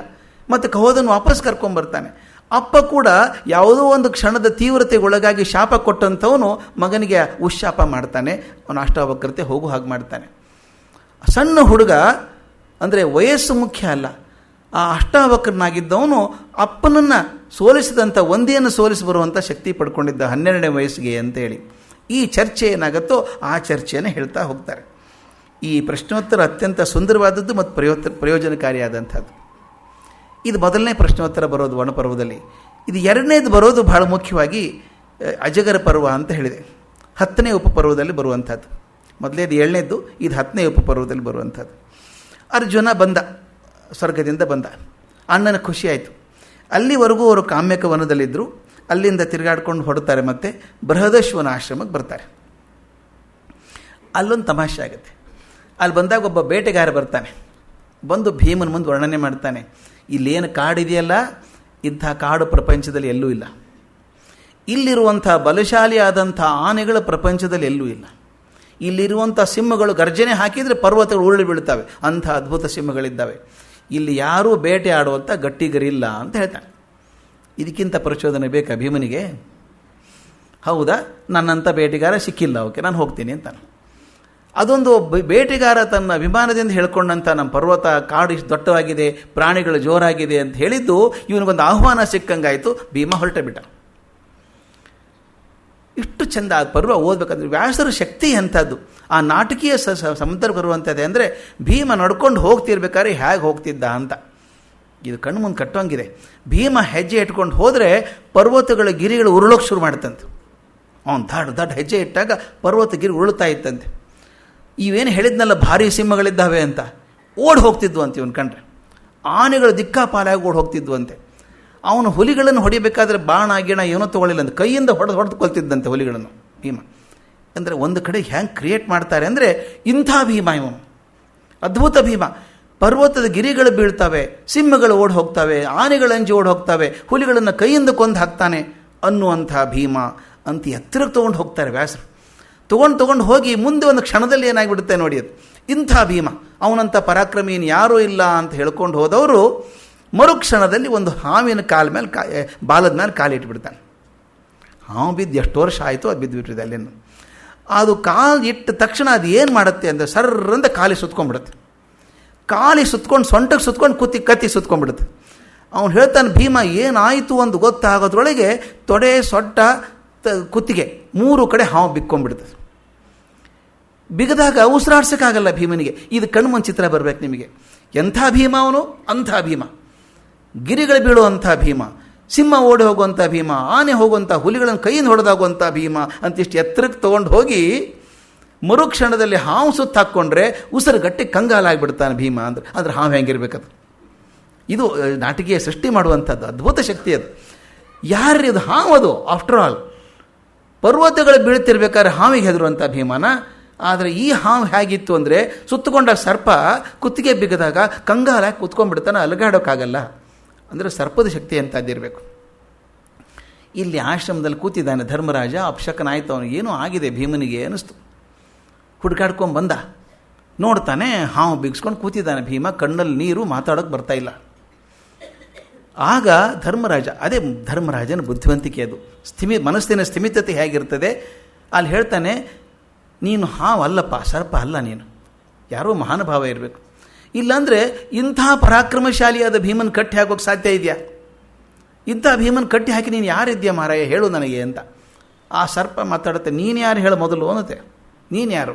ಎಲ್ಲರ ಹತ್ರ ಮಾತಾಡಲ್ಲ ನಾನು. ಈಗ ಹೇಳ್ಕೊತಾನೆ, ನಾನು ಕುರುಕುಲ ಸೇರಿದವನು, ಪಾಂಡುರಾಜನ ಮಗ ನಾನು, ಹೀಗೆ ನಮ್ಮ ಜೂತದಲ್ಲಿ ಸೋತು ಎಲ್ಲ ಕಥೆ ಹೇಳ್ಕೊಂಬರ್ತಾನಂತಂದು. ಹಿಂಗಾಗಿದ್ದೀವಿ, ನಾವು ಅಣ್ಣ ತಮ್ಮ ಬಂದಿದ್ದೀವಿ, ನಾನೇ ದೊಡ್ಡವನು, ನನ್ನ ತಮ್ಮ ಭೀಮ, ಅವನು ಹಿಡಿದಿದ್ಯಾ ನೀನು, ಬಿಟ್ಟುಬಿಡು ಅಂತ ಕೇಳ್ತಾನೆ. ಧರ್ಮರಾಜ ಅಂದ ತಕ್ಷಣ ಸರ್ಪ ತನ್ನ ಹೆಡೆ ಈ ಕಡೆ ತಿರುಗಿಸ್ಬಿಟ್ಟು ಮಾತಾಡತ್ತೆ, ನಿನ್ನ ತಮ್ಮನ ಹಿಡ್ಕೋಬೇಕು ಅಂತ ನನಗೇನು ಆಸೆ ಇಲ್ಲ, ಆದರೆ ನಿನ್ನೊಂದಿಗೆ ಮಾತಾಡಬೇಕು ನಾನು. ನನ್ನ ಪ್ರಶ್ನೆಗಳಿಗೆಲ್ಲ ನೀನು ಉತ್ತರ ಕೊಡೋದಾದರೆ, ನಿನ್ನ ಉತ್ತರದಿಂದ ನನಗೆ ತೃಪ್ತಿ ಆದರೆ ನಿನ್ನ ತಮ್ಮನ್ನು ಬಿಟ್ಟು ಬಿಡ್ತೀನಿ. ಇದು ನೋಡಿ, ಇದು ಹೇಗೆ ಪೂರಕವಾಗಿ ಬರುವಂಥದ್ದು, ಯಕ್ಷ ಪ್ರಶ್ನೆಗೆ ಪೂರಕವಾಗಿ ಬರುವಂಥದ್ದು ಎಲ್ಲ ಘಟನೆಗಳು. ಅಂದರೆ ಒಂದು ಸಲ ರಿಹರ್ಸಲ್ ಆಗಿದೆ ಧರ್ಮರಾಜನಿಗೀಗ ಈ ಥರದ್ದು ಮಾಡಿ, ಒಂದು ಸಲ ತಮ್ಮನ್ನು ಉಳಿಸ್ಕೊಳ್ಳೋಕ್ಕೆ ಪ್ರಶ್ನೆ ಅಂತ. ನೀನು ಸರ್ಪಕ್ಕೆ ಏನು ಪ್ರಶ್ನೆ ಉತ್ತರ ಇದು ಅಂತ ಅವ್ನು ಹೇಳ್ತಾನೆ. ನೀನು ಯಾರಪ್ಪ ಪ್ರಶ್ನೆ ಕೇಳೋದಕ್ಕೆ ಅಂತ ಹೇಳ್ತಾನೆ. ನಿನಗೆ ಗೊತ್ತಿಲ್ಲಪ್ಪ, ನಾನು ನಿಮ್ಮ ಪೂರ್ವಜ, ನಿಮ್ಮ ಪೂರ್ವಜನೇ ನಾನು. ನನ್ನ ಹೆಸರು ನಹುಷ. ನಹುಷ ಎಂಥವನು? ಅವನು ಅಸಾಧ್ಯ ಶಕ್ತಿವಂತ, ಇಂದ್ರನನ್ನು ಯುದ್ಧದಲ್ಲಿ ಸೋಲಿಸಿದಂಥವನು, ಯಯಾತಿ ತಂದೆ, ಅಂಥ ದೊಡ್ಡವನು. ಆ ನಹುಷ ಒಂದು ಪ್ರಸಂಗದಿಂದಾಗಿ ಅವನು ಇಂದ್ರ ಪದವಿಗೆ ಹೋಗಬೇಕಾಗ್ತದೆ. ವೃತ್ತಾಸುರನ್ನು ಕೊಂದುಬಿಡ್ತಾನೆ ಇಂದ್ರ. ಕೊಂದಾಗ ಬ್ರಹ್ಮಹತ್ಯೆ ಪಾಪ ಬಂತು ಅಂತ. ಬ್ರಹ್ಮಹತ್ಯೆ ಪಾಪ ಬಂದಾಗ ಪಾರಾಗಬೇಕಾದ್ರೆ ಏನು ಮಾಡಬೇಕು? ಓಡಿ ಹೋಗು ಅಂಥೇಳಿ ಅಲ್ಲಿ ಮಾನಸ ಸರೋವರಕ್ಕೆ ಹೋಗಿ ಒಂದು ಕಮಲದ ದಂಟಿನೊಳಗೆ ಸೇರ್ಕೊಂಡ್ಬಿಡ್ತಾನೆ. ಇಂದ್ರ ಕೂತ್ಕೊಂಡಿರ್ತಾನೆ. ಅಲ್ಲಿ ಪೋಸ್ಟ್ ಖಾಲಿ ಆಯ್ತಲ್ಲ. ಈಗ ಅಡ್ಮಿನಿಸ್ಟ್ರೇಷನಲ್ಲಿ ಪೋಸ್ಟ್ ಖಾಲಿ ಇಡೋಂಗಿಲ್ಲ. ಇಂದ್ರನ ಪದವಿಯಲ್ಲಿ ಯಾರೂ ಇಲ್ಲ, ಕುರ್ಚಿಯಲ್ಲಿ ಖಾಲಿ ಇಡೋಂಗಿಲ್ಲ. ಏನು ಮಾಡಬೇಕು? ಹಾಗಾದರೆ ಯಾರೋ ಒಬ್ಬರನ್ನು ಕೂಡಿಸ್ಬೇಕು, ಸಮರ್ಥರನ್ನು ಕೂಡಿಸ್ಬೇಕು. ಯಾರನ್ನು ಕೂಡಿಸ್ಬೇಕು? ದೇವತೆಗಳಿಗಿಂತ ಹೆಚ್ಚು ಸಮರ್ಥನಾಗಿದ್ದವನು ಮೊದಲನೇ ಬಾರಿಗೆ ಮಾನವನನ್ನು ಕರ್ಕೊಂಡು ಹೋಗಿ ಇಂದ್ರ ಸ್ಥಾನದಲ್ಲಿ ಕೂಡಿಸುವಂಥದ್ದು. ಆಗಲೇ 100 ಯಾಗ ಮಾಡಿಬಿಟ್ಟಿದ್ದಾನೆ ನಹುಷ, ಕರ್ಕೊಂಡು ಹೋಗಿ ಕೂಡಿಸ್ಬೇಕು ಅಂತ ಮನುಷ್ಯನಾದಂಥ ನಹುಷನನ್ನು ಕರ್ಕೊಂಡು ಹೋಗಿ ಇಂದ್ರನ ಆಸ್ಥಾನ ಮೇಲೆ ಕೂಡಿಸ್ತಾರೆ. ಇದು ಎಷ್ಟು ಸಿಂಬಾಲಿಕ್ ಆಗಿದೆ ಅಂತ ನನಗೆ ಇಷ್ಟ ಆಗುವಂಥದ್ದು. ನಹುಷ ಎಷ್ಟೇ ಪರಾಕ್ರಮಶಾಲಿ ಆಗಿದ್ದರೂ ಮನುಷ್ಯ ಆತ. ಅವನನ್ನು ಒಯ್ದು ದೇವತೆಗಳ ರಾಜನ ಜಾಗದಲ್ಲಿ ಕೂಡಿಸಿದರು. ಅಲ್ಲಿವರೆಗೂ ಚೆನ್ನಾಗಿತ್ತು. ಇಂದ್ರ ಆಗೋದೇನೋ ಸಂಭ್ರಮದ ಕೆಲಸ. ಆದರೆ ಅವನಿಗೊಂದು ಕೆಟ್ಟ ದುರಾಸೆ ಬಂದ್ಬಿಡ್ತು. ಇಂದ್ರ ಪದವಿ ನನ್ನದಾದಮೇಲೆ ಇಂದ್ರನ ಹೆಂಡತಿ ನನ್ನ ಹೆಂಡತಿ ಆಗಬೇಕಲ್ಲ ಅಂತ. ಇದೆ ಯಾರು ಸಮರ್ಥರು ಕುರ್ಚಿಯಲ್ಲಿ ಕೂತ್ಕೋಬೇಕು ಅವ್ರು ಕೂತ್ಕೋಬೇಕು. ನಹುಷ ಮಾನವ ಸಹಜವಾದಂಥ ಭಾವನೆಗಳನ್ನು ಹೊಂದಿದ್ದವನು. ಅಲ್ಲಿ ಕೂಡಿಸಿದ್ರು ಅವನ್ನ. ಕೂಡಿಸಿದ ತಕ್ಷಣ ಅವನೇನಂದ ಅಂದರೆ, ಶಚಿದೇವಿ ನನ್ನ ಹೆಂಡತಿ ಆಗಬೇಕು. ಮೆಸೇಜ್ ಕಳಿಸ್ದ, ನೀನು ನನ್ನ ಜೊತೆಗೆ ಇರಬೇಕು ಅಂತ. ಶಚಿದೇವಿ ಪಾಪ ಗಾಬರಿಯಾಗಿ ನಾರದ್ರ ಕಡೆ ಹೋಗ್ತಾಳೆ. ನಾರದ್ರ ಕಡೆ ಎನ್ಸೈಕ್ಲೋಪೀಡಿಯಾ ಆಫ್ ಸೊಲ್ಯೂಷನ್ಸ್ ಅದು. ಎಷ್ಟು ಸೊಲ್ಯೂಷನ್ಸ್ ಇದೆ ಅವ್ರ ಕಡೆ, ಬೇಕಾದಷ್ಟು ಸೊಲ್ಯೂಷನ್ಸ್ ಇದೆ. ಅವರಂದ್ರೂ ನನಗೆ ಗೊತ್ತು, ಅವರು ದೇವತೆಗಳನ್ನೇ ಹ್ಯಾಂಡಲ್ ಮಾಡುವಂಥವ್ರು. ಈ ಮನುಷ್ಯನ ಹ್ಯಾಂಡಲ್ ಮಾಡೋದು ಏನೂ ಕಷ್ಟ ಇಲ್ಲ. ಇವ್ರ ಸ್ವಭಾವ ಗೊತ್ತು. ಆಯ್ತಾನೆ, ಏನು ಚಿಂತೆ ಮಾಡಬೇಡಮ್ಮ, ಒಂದು ಕೆಲಸ ಮಾಡು, ನಾನು ನಿನ್ನ ಹೆಂಡತಿಯಾಗಿರೋಕೆ ಒಪ್ಕೋತೀನಿ, ಅದ್ರ ಒಂದು ಕಂಡೀಷನ್. ನನ್ನ ಅರಮನೆಗೆ ಬರಬೇಕಾದ್ರೆ ನೀನು ಈ ಸಪ್ತರ್ಷಿಗಳಿದ್ದಾರಲ್ಲ, ಸಪ್ತರ್ಷಿಗಳು ಹೊತ್ತಿರಬೇಕು ಅಂಥ ಪಲ್ಲಕ್ಕಿಯಲ್ಲಿ ಕೂತ್ಕೊಂಡು ನೀನು ಬರಬೇಕು. ನೀನು ಇಂಥ ಪಲ್ಲಕ್ಕಿಯಲ್ಲಿ ಬಂದರೆ ನೀನು ಒಪ್ಕೊಳ್ಳಲ್ಲ. ನೀನು ಇಂದ್ರಪ್ಪ ನೀನು. ಆದ್ದರಿಂದ ಇಂದ್ರ ಬರೋ ಹಾಗೆ ಬರಬೇಕಾದ್ರೆ ಸಪ್ತರ್ಷಿಗಳು ಹೊತ್ಕೊಂಡಂಥ ಪಲ್ಲಕ್ಕಿಯಲ್ಲಿ ಕೂತು ನೀನು ಬಂದರೆ ನೀನು ಒಪ್ಕೋತೀನಿ ಗಂಡ ಅಂಥೇಳಿ ಅಂತ. ಇವನಿಗೆ ಸಂಭ್ರಮ ಆಯಿತು, ಒಪ್ಕೊಂಡ್ಲಲ್ಲ ಸಾಕು ಅಂಥೇಳಿ ಸಪ್ತರ್ಷಿಗಳನ್ನು ತರಿಸಿ ಅವರೆಲ್ಲ ಹೊತ್ಕೊಂಡು ಹೋಗ್ತಿದ್ರು ಅಂತ. ಅದರಲ್ಲಿ ಅಗಸ್ತ್ಯರು ಸ್ವಲ್ಪ ಕುಳ್ಳು ಅಂತ ಮುಂದೆ ಹೊತ್ಕೊಂಡಿದ್ರು. ಅವರು ಸ್ವಲ್ಪ ಸ್ಥೂಲಕಾಯ ಬೇರೆ ಅಂತ. ಕತೆ ಕಟ್ಟಬೇಕಾದ್ರೆ ಎಷ್ಟು ಚೆಂದ ಕಟ್ತಾರೆ ನೋಡಿ. ಮುಂದಿದ್ದವರು ಸ್ವಲ್ಪ ಹಿಂಗೆ ವಾಲತ್ತೆ ಅದು. ಆಮೇಲೆ ಇವನಿಗೆ ಕಾಮಾತುರ, ಇವನು ಬೇಗ ಬೇಗ ಹೋಗಬೇಕು ಅಂತ ಅವಸರ. ಬೇಗ ನಡೀರಿ ಅಂತಾನೆ. ಪಾಪ ಅವ್ರ ಅಭ್ಯಾಸ ಇಲ್ಲ ಪಲ್ಲಕ್ಕಿ ಹೊತ್ತು ಸಪ್ತರ್ಷಿಗಳು. ಇವನಿಗೆ ತಡ್ಕೊಳ್ಳೋಕ್ಕಾಗದೆ ಸಿಟ್ಟು ಬಂದು ಏನು ಮಾಡ್ತಾನೆ, ಒಂದು ಹಂತದಲ್ಲಿ ಕೋಪ ಬಂದು ಮುಂದಿದ್ದಂಥ ಅಗಸ್ತ್ಯರನ್ನ ಕಾಲಿಂದ ಒದಿತಾನೆ. ಸರ್ಪ ಅಂತಾನೆ. ಅಂದರೆ ಬೇಗ ನಡೀರಿ ಅಂತ ಹೇಳಬೇಕು ಅವನಿಗೆ. ಬೇಗ ನಡೀರಿ ಅಂತ ಹೇಳೋದಕ್ಕೆ ಸರ್ಪ ಅಂತ. ಅಗಸ್ತ್ಯರಿಗೆ ಕೋಪ ಬಂದ್ಬಿಡುತ್ತೆ. ಪಲ್ಲಕ್ಕಿ ಇಳಿಸ್ಬಿಟ್ಟು ನೀನೇ ಸರ್ಪ ಆಗಿ ಹೋಗು ಭೂಮಿಗೆ ಅಂತ ಹೇಳ್ತಾರೆ. ಸರ್ಪ ಆಗಿ ಭೂಮಿಗೆ ಬೀಳು ಅಂತ. ಯಾವಾಗ ಶಾಪ ಕೊಟ್ಟ ತಕ್ಷಣ ಹೆದರಿಕೆ ಬಂದ್ಬಿಡ್ತು. ಇದು ಹೇಳ್ತಿಲ್ಲ, ಮಾನವ ಸ್ವಭಾವ ಗುಣ ಇದು. ಆತುರಕ್ಕೂ ತಡ ಇಲ್ಲ, ಕ್ಷಮೆಗೂ ತಡ ಇಲ್ಲ, ಅಳೋದಕ್ಕೂ ತಡ ಇಲ್ಲ.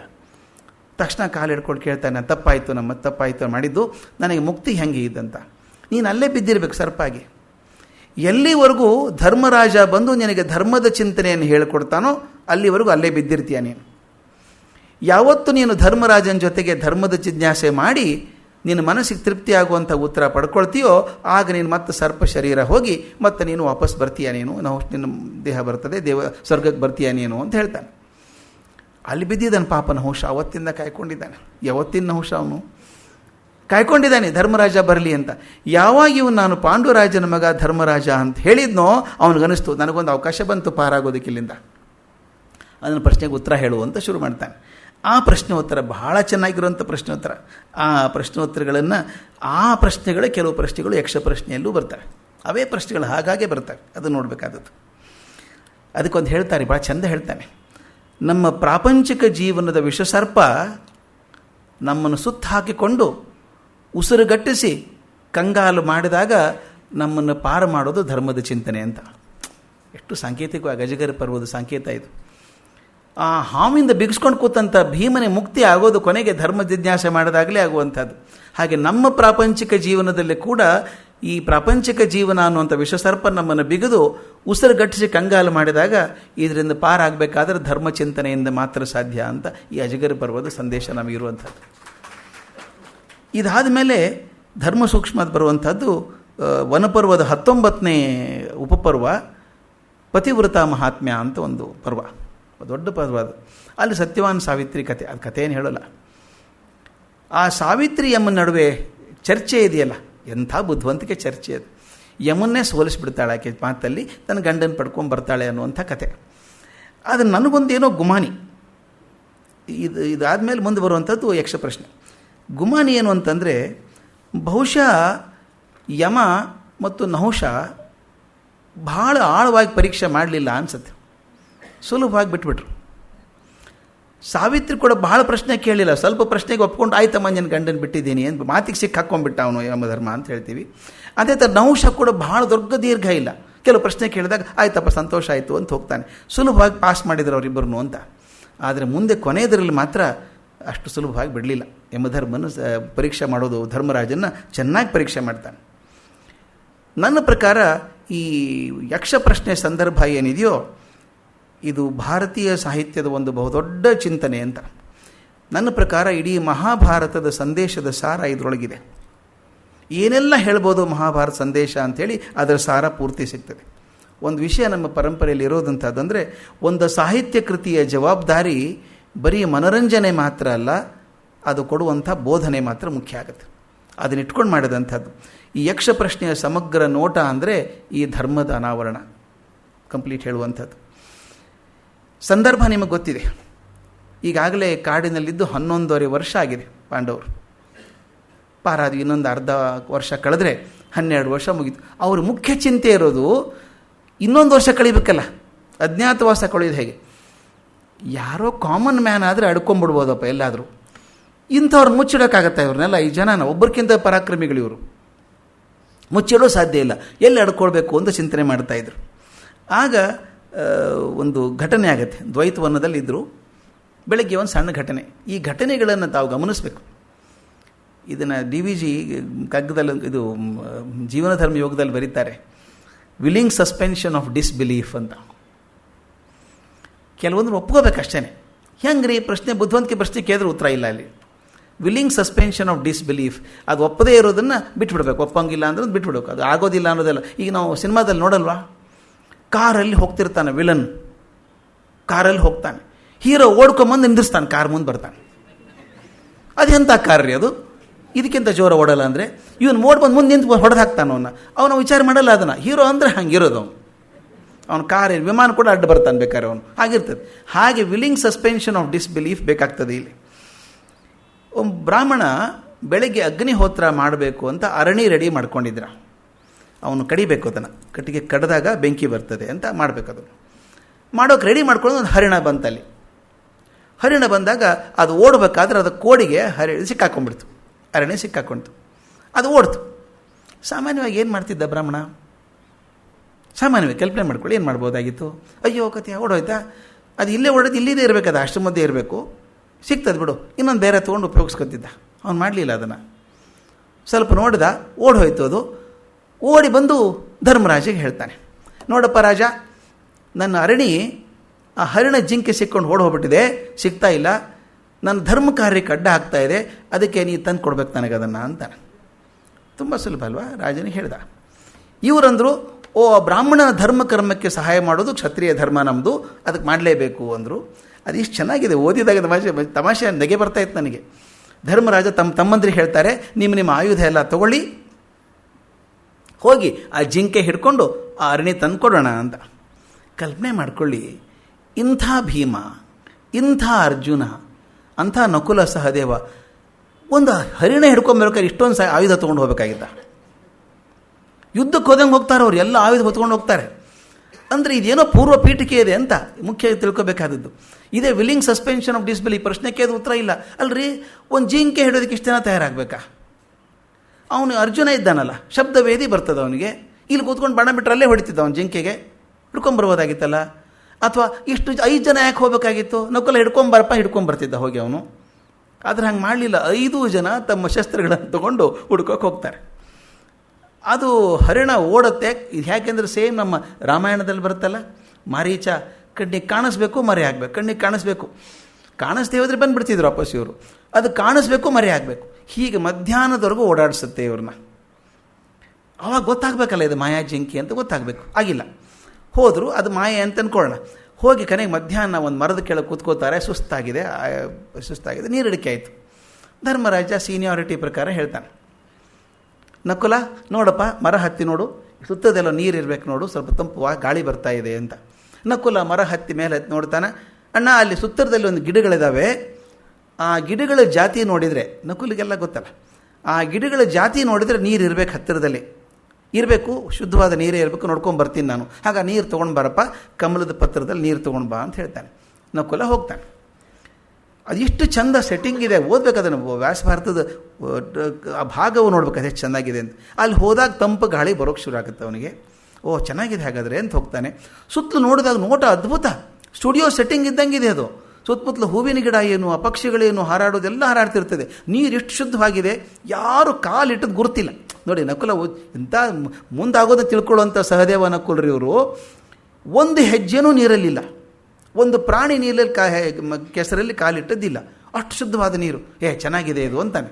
ಅಣ್ಣನ ತೊಗೊಂಡು ಹೋಗ್ಬೇಕಲ್ಲ, ಅದಕ್ಕಿಂತ ಮೊದಲು ನಾನೇ ಕೊಡೋದು ಹೋಗ್ಬೇಕಲ್ಲ, ನನಗೂ ನೀರಡಿಕೆ ಆಗಿದೆ ಅಂತ ಹೇಳಿ ನೀರಿಗೆ ಕೈ ಹಾಕಿದಾಗ ಒಂದು ಆಕಾಶವಾಣಿ ಆಗತ್ತೆ.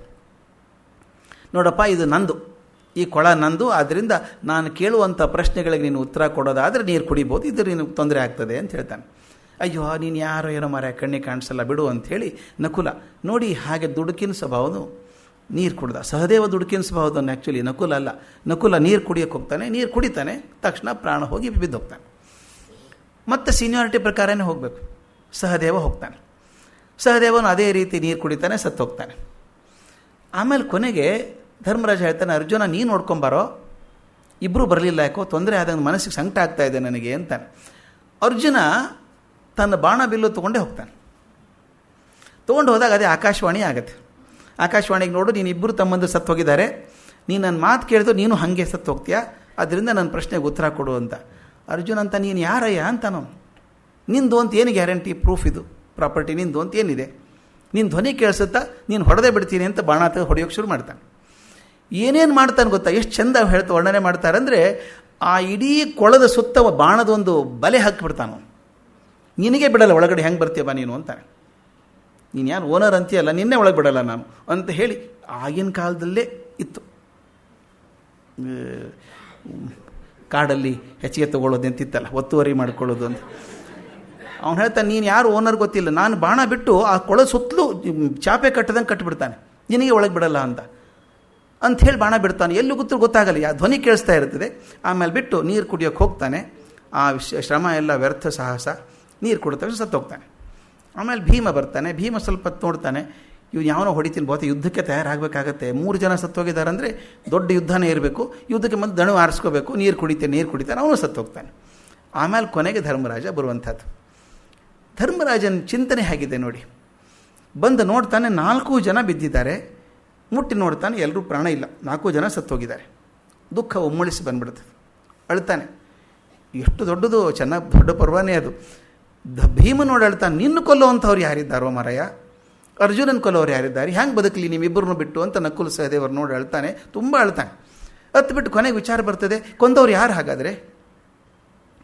ಯಕ್ಷರು, ಗಂಧರ್ವರು ಯಾರು ಸೇರಿ ಬಂದರೂ ಸೋಲಿಸ್ಲಿಕ್ಕೆ ಆಗಲಾರದಂಥ ನನ್ನ ಪ್ರಭಾವಶಾಲಿ ತಮ್ಮಂದಿರನ್ನು ಯಾರು ಕೊಂದಿರಬೇಕು? ಮೈ ಮೇಲೆ ಒಂದು ಚೂರು ಗಾಯ ಇಲ್ಲ. ತಕ್ಷಣ ಮನಸ್ಸು ಹೆಂಗಿರ್ತೇವೆ, ಎಷ್ಟು ಮನುಷ್ಯ ಸ್ವಭಾವಗಳನ್ನು ತರ್ತಾರೆ ವ್ಯಾಸರು ಅಂದರೆ, ತಕ್ಷಣ ಮನಸ್ಸಿಗೆ ಹೊಳಿತದೆ, ಬಹುಶಃ ಈ ಕೊಳವನ್ನು ದುರ್ಯೋಧನನೇ ಸೃಷ್ಟಿ ಮಾಡಿರಬೇಕು, ನಮಗೋಸ್ಕರ ಮಾಡಿ ಇಟ್ಟಿರಬೇಕು. ಮತ್ತು ಮರುಕ್ಷಣ ಅಂತಾನೆ, ನೀರಲ್ಲಿ ವಿಷ ಇರಲಿಕ್ಕಿಲ್ಲ, ಯಾಕಂದ್ರೆ ಹುಡುಗರು ಬಣ್ಣ ಬದಲಿ ಆಗಿಲ್ಲ, ವಿಷ ಕೊಡೋ ಲಕ್ಷಣ ಇಲ್ಲ ಅವ್ರದ್ದು, ಹಾಗಾದ್ರೆ ಇನ್ಯಾರೋ ಕೊಂದಿರಬೇಕು ಅಂದು ತಕ್ಷಣ ಅಂದುಬಿಡ್ತಾನೆ. ಇದನ್ನು ಕೊಲ್ಲಬಹುದಾದರೆ ಬಹುತಃ ಸರ್ವಶಕ್ತನಾದ ಯಮಧರ್ಮ ಮಾತ್ರ ಕೊಲ್ಲೋಕ್ಕೆ ಸಾಧ್ಯ, ಇನ್ಯಾರಿಗೂ ಸಾಧ್ಯ ಇಲ್ಲ. ಇಲ್ಲದಿದ್ದರೆ ಒಂದು ಚೂರು ಮೈ ಮೇಲೆ ಗಾಯ ಇಲ್ಲದೇನೆ, ಏನೂ ತೊಂದರೆ ಇಲ್ಲದೆ ಮಲ್ಕೊಂಡಿದ್ದಾರೆ ಅವರು, ಬಣ್ಣ ಬದಲಿ ಆಗಿಲ್ಲ, ಮುಖದ ಮೇಲೆ ಹಾಗೆ ತೇಜಸ್ಸಿದೆ. ಹಾಗಾದರೆ ಯಮಧರ್ಮ ಮಾತ್ರ ಪ್ರಾಣ ತೊಗೊಳಕ್ಕೆ ಸಾಧ್ಯ, ಇದನ್ನು ಯಾರು ತೊಗೊಂಡಿರ್ಬೇಕು ಹಾಗಾದರೆ ಅಂದ್ಕೊಂಡು, ಹೇಗಿದ್ದರೂ ನೋಡ್ಬೇಕು, ಇನ್ನೇನು ಮಾಡಬೇಕಲ್ಲ, ನಾನು ಬದುಕೋಕ್ಕೆ ಸಾಧ್ಯ ಇಲ್ಲ ಇನ್ನು ಅಂಥೇಳಿ ನೀರು ಕುಡಿಬೇಕು ಅಂತ ಹೋಗ್ತಾನೆ. ಹೋದಾಗ ಧ್ವನಿ ಬರುತ್ತೆ. ಮತ್ತೆ ಧ್ವನಿ ಬಂದ ರಿಯಾಕ್ಷನ್ ಡಿಫ್ರೆನ್ಸ್ ಹೆಂಗಿದೆ ನೋಡಿ. ಉಳಿದವರ ಧ್ವನಿ ನಿರಾಕರಣೆ ಮಾಡಿದರೆ ಧ್ವನಿ ಬರ್ತದೆ, ನಾನೊಬ್ಬ ಬಕ. ನೋಡಿ, ಮೊದಲು ಧ್ವನಿ ಬಕ ಅಂತ ಹೇಳಿರೋದಿಲ್ಲ, ನಾನೊಬ್ಬ ಬಕ, ಇಲ್ಲಿರುವಂಥ ಮೀನುಗಳನ್ನು ತಿಂದು ಬದುಕುವಂಥವನು, ಈ ಕೊಳ ನನ್ನದು. ಆದರೆ ನಿನ್ನ ತಮ್ಮಂದ್ರೆ ಯಾರೂ ನನ್ನ ಮಾತು ಕೇಳಾರದೆ ನೀರು ಕುಡಿದಿರೋದ್ರಿಂದ ಅವರೆಲ್ಲ ಪ್ರಾಣ ಕಳ್ಕೊಂಡ್ರು. ನೀನು ಕೂಡ ನನ್ನ ಪ್ರಶ್ನೆಗಳಿಗೆ ಉತ್ತರ ಕೊಡದೆ ಕುಡಿದ್ರೆ ನೀನು ಅವ್ರ ಹಾದಿನೇ ಹಿಡಿಬೇಕಾಗ್ತದೆ. ತಕ್ಷಣ ಹೇಳ್ತಾನೆ, ನೀನು ಬಕ ಆಗಿರೋಕ್ಕೆ ಸಾಧ್ಯ ಇಲ್ಲಪ್ಪ. ನೀನೊಬ್ಬ ಬಕ ಆಗಿದ್ರೆ ನನ್ನ ತಮ್ಮಂದ್ರನ್ನು ಕೊಲ್ಲೋಕ್ಕಾಗ್ತಿತ್ತ? ನೀನು ಯಾರು? ನೀನು ಯಾರಪ್ಪ? ಗರುಡನೋ, ಕಿಂಪುರುಷನೋ, ಯಾರಪ್ಪ ದೊಡ್ಡ ಸಾಧನೆ ದೇವತೆಯೋ ನೀನು? ಯಾರು ನೀನು? ನಾನು ದಯವಿಟ್ಟು ಹೇಳು ಅಂದಾಗ ಹೇಳ್ತಾನೆ, ನಾನೊಬ್ಬ ಯಕ್ಷ. ನಾನು ಯಕ್ಷ, ನಿನ್ನ ತಮ್ಮಂದ ನನ್ನಿಂದಾನೇ ಸತ್ತದ್ದು. ಅವರು ಉದ್ದಟತನ ಮಾಡಿದರು, ಕೊಳ ನಂದು ಅಂತ ಹೇಳಿದ್ದೆ. ನಾನು ಹೇಳಿದ್ದ ನನ್ನ ಕಂಡೀಷನ್ ಕೇಳಬೇಕಾಗಿತ್ತು, ಅವ್ರು ಕೇಳಲಿಲ್ಲ. ಆದ್ದರಿಂದ ನೀನು ಕೂಡ ನನ್ನಿಂದ ಪ್ರಶ್ನೆಗೆ ಉತ್ತರ ಕೊಟ್ಟು ಕುಡಿದ್ರೆ ಮಾತ್ರ ನೀನು ನೀರು ಕೊಡ್ತೇನೆ, ಇದು ಸರೋವರ ನನ್ನ ಸುಪರ್ದಿಯಲ್ಲಿದೆ ಅಂತ ಹೇಳ್ತಾನೆ. ಹಾಗಾದ್ರೆ ಮಾತು ಕೊಡ್ತೀನಿ.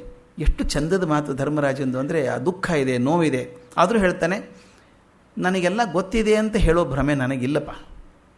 ಎಷ್ಟು ಚಂದದ ಮಾತು ಗೊತ್ತಾ? ಜ್ಞಾನಿಗಳು ನನಗೆ ಗೊತ್ತಿದೆ ಅಂತ ಯಾವತ್ತೂ ಹೇಳಲ್ಲ. ಯಾಕಂದ್ರೆ ಜ್ಞಾನಿಗಳು ನನಗೆ ಗೊತ್ತಿದೆ ಅಂತ ಹೇಳಲ್ಲ. ಗೊತ್ತಿದೆ ಅಂತ ಹೇಳೋರು ಜ್ಞಾನಿಗಳಲ್ಲ ಅಂತ ಅನಿಸುತ್ತೆ. ಗೊತ್ತಿದೆ ಅಂತ ಹೇಳಲ್ಲ ಜ್ಞಾನಿಗಳು. ಆದ್ದರಿಂದ ನನ್ನ ಬುದ್ಧಿಗೆ ಎಷ್ಟು ತಿಳಿತದೋ ಅಷ್ಟು ಉತ್ತರ ಕೊಡ್ತೀನಿ, ನೀನು ಯಾವ ಪ್ರಶ್ನೆ ಬೇಕಾದರೂ ಕೇಳು ಅಂತ ಹೇಳ್ತಾನೆ. ಆಗ ಪ್ರಶ್ನೆಗಳನ್ನು ಕೇಳ್ತಾನೆ ಯಕ್ಷ. ಹಾಗಾದ್ರೆ ಯಕ್ಷ ಕಾಣಿಸ್ತಾನೆ. ಅವಾಗ ಯಕ್ಷ ಹೇಗೆ ಕಾಣಿಸ್ತಾನೆ ಅಂತ ವರ್ಣನೆ ಮಾಡ್ತಾರೆ. ಒಂದು ಮರದ ಮೇಲೆ ಕಾಣಿಸ್ತಾನೆ. ಅವನು ಮರದ ಮೇಲೆ ಎಷ್ಟು ಎತ್ತರ ಇದ್ದಾನೆ?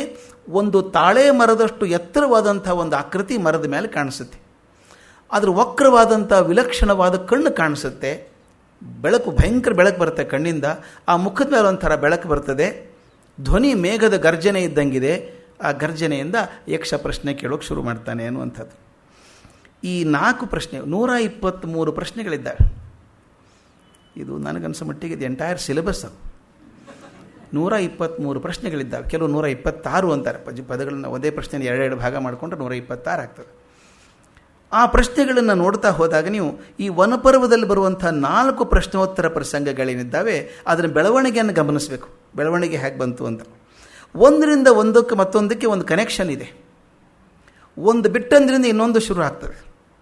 ಅದು ಸುಮ್ಮನೆ ರಿಪಿಟೇಷನ್ ಅಲ್ಲ, ಅದು ಒಂದು ಎಲ್ಲಿ ಬಿಡ್ತದೋ ಮತ್ತೊಂದು ಶುರು ಆಗ್ತದೆ. ಇದನ್ನು ಗಮನಿಸ್ಬೇಕು. ಹೇಗೆಂದರೆ ಮೊದಲನೇದು ಅಷ್ಟಾವಕ್ರ ವಂದಿಗಳ ಚರ್ಚೆ ಏನಿದೆಯೋ ಅದು ಒಗಟು ಬಿಡಿಸುವ ಧಾಟಿಯಲ್ಲಿ ಇರ್ತದೆ. ಇಬ್ಬರು ಬುದ್ಧಿವಂತಿಕೆ ತೋರಿಸುವಂಥದ್ದೇ. ಅವನೊಂದು ಒಗಟು ಹಾಕ್ತಾನೆ, ಇದಕ್ಕೆ ಉತ್ತರ ಕೊಡಬೇಕು, ಇವನು ಒಗಟಿಗೆ ಅವನು ಉತ್ತರ ಕೊಡಬೇಕು. ಹೀಗೆ ಒಗಟಿನ ರೂಪದಲ್ಲಿ ಬುದ್ಧಿವಂತಿಕೆ ತೋರಿಸುವಂಥದ್ದು ಆ ವಂದಿ ಮತ್ತು ಅಷ್ಟಾವಕ್ರರ ಚರ್ಚೆ. ಆದರೆ ಎರಡನೇದು ಇಲ್ಲಿ ಬರುವಂಥದ್ದು ಧರ್ಮರಾಜ ಮತ್ತು ನಹುಷನ ಜೊತೆಗಿರುವಂಥದ್ದು. ಧರ್ಮರಾಜನ ಅತ್ಯಂತ ಪ್ರಾಮಾಣಿಕವಾದಂಥ ಸ್ವಯಂ ಅಭಿವ್ಯಕ್ತಿ ಕಾಣಿಸುತ್ತೆ. ಮೊದಲದೊಳಗೆ ಬುದ್ಧಿವಂತಿಕೆ ಕಾಣಿಸಿದರೆ ಎರಡನೇದೊಳಗೆ ಪ್ರಾಮಾಣಿಕತೆ ಇದೆ. ಧರ್ಮರಾಜ ಅತ್ಯಂತ ವಿನಯವ ತನಗೆ ಗೊತ್ತಿದ್ದನ್ನು ನಹುಷನಿಗೆ ಹೇಳೋದು ಹೋಗ್ತಾನೆ. ಮೊದಲೇದ್ದು ಬುದ್ಧಿವಂತಿಕೆ, ಎರಡನೇದ್ದು ಪ್ರಾಮಾಣಿಕತೆ, ಮೂರನೇದ್ದು ಅತ್ಯಂತ ತರ್ಕ. ಸಾವಿತ್ರಿ ಮತ್ತು ಧರ್ಮರಾಜ ನಡೆಯಿರುವಂಥ ತರ್ಕ ಇದೆಯಲ್ಲ, ಬರೀ ತರ್ಕದ ಮೇಲೆ ನಿಂತಿರುವಂಥದ್ದು. ಆಕೆ ಕೊನೆ ಕೇಳ್ತಾಳೆ, ನನಗಿಷ್ಟು ಜನ ಮಕ್ಕಳಿರಬೇಕು, ನನ್ನ ಮಕ್ಕಳು ಸಂಭ್ರಮವಾಗಿರೋದನ್ನು ನೋಡಬೇಕು ಅಂತ ಕೇಳ್ತಾಳೆ. ಧರ್ಮರಾಜ ಅದು ಯಾವ ಅವಸರದಲ್ಲಿ ಇದನ್ನು ಗೊತ್ತಿಲ್ಲ. ಯಮಧರ್ಮ ಆಗಲಿ ಎಂದ. ಹಾಗೆ ನನ್ನ ಗಂಡನ ಜೀವ ವಾಪಸ್ ಕೊಡು ಅಂತ ಕೇಳಿದ್ಲು. ತರ್ಕದಲ್ಲಿ ಇರುವಂಥದ್ದು. ಯಾಕೆ ಕೊಡೋಕ್ಕಾಗಲ್ಲ ಅಂದ ಅವನು. ಅಲ್ಲಪ್ಪ, ನನ್ನ ಮಕ್ಕಳು ಚೆನ್ನಾಗಿರೋದನ್ನು ನೋಡಬೇಕು ಅಂತ ವರ ಕೊಟ್ಟಿದೆಯಲ್ಲ ನೀನು, ನನ್ನ ಮಕ್ಕಳು ಇರಬೇಕಾದ್ರೆ ನನ್ನ ಗಂಡ ಬೇಕಲ್ಲ ನನಗೆ ಕೊಡು ಅಂತ. ಹೀಗೆ ತರ್ಕದಲ್ಲಿ ಅವನು ಸೋಲಿಸ್ತಾಳೆ ಅಂತ. ಮೊದಲನೇದ್ದು ಬುದ್ಧಿವಂತಿಕೆ, ಎರಡನೇದ್ದು ಪ್ರಾಮಾಣಿಕತೆ, ಮೂರನೇದ್ದು ತರ್ಕ. ಈ ಮೂರಾದ್ಮೇಲೆ ಕೊನೆಗೆ ಬರೋದಿದೆಯಲ್ಲ, ಇದು ಗಟ್ಟಿಯಾದಂಥದ್ದು. ನಾಲ್ಕನೇದ್ದು ನಾನು ಆಗಲೇ ಹೇಳಿದ ಹಾಗೆ ನಹುಷ ಮತ್ತು ಯಮಧರ್ಮ ಹೇಗೆ ಬೇಗ ಕೊಟ್ಟುಬಿಟ್ರು ಪರ್ಮಿಷನ್ನು, ಹಾಗೆ ಯಮಧರ್ಮ ಕೊಡಲ್ಲ. ಇಲ್ಲಿ ನಿಜವಾಗಲೂ ಪರೀಕ್ಷೆ ಮಾಡ್ತಾನೆ. ಇದರ ವಿಸ್ತಾರ ದೊಡ್ಡದು. ಪರೀಕ್ಷೆ ಕಷ್ಟದ ಪರೀಕ್ಷೆ ಧರ್ಮರಾಜನಿಗೆ. ಇದರೊಳಗೆ ಬರುವಂಥ ದರ್ಶನ ಹೇಗಿದೆ ಅಂತ ಹೇಳ್ತೀನಿ. ಇದರೊಳಗೆ ಒಂದು ಬರೀತಾರೆ ಒಬ್ಬರು, ಭಾಳ ದೊಡ್ಡ ವಿಮರ್ಶಕರು ಬರೀತಾರೆ. ಒಂದು ಪುಸ್ತಕ ಓದ್ತಾ ಇದ್ದೆ ನಾನು, ಅದರಿಂದಾಗೆ ವಿಷಯ ಆರಿಸ್ಕೊಂಡದ್ದು. ಬಸು ಅನ್ನೋರು ಪುಸ್ತಕ ಬರೆದಿದ್ದಾರೆ, ತಾವು ಓದಬೇಕು ಅದನ್ನು. Mysteries and marvels of Mahabharata ಅಂತ. Mysteries and marvels of Mahabharata ಅಂತ ಇತ್ತೀಚೆಗೆ ಒಂದು 6-7 ತಿಂಗಳಿಂದ ಓದ್ತಾ ಇದ್ದೆ.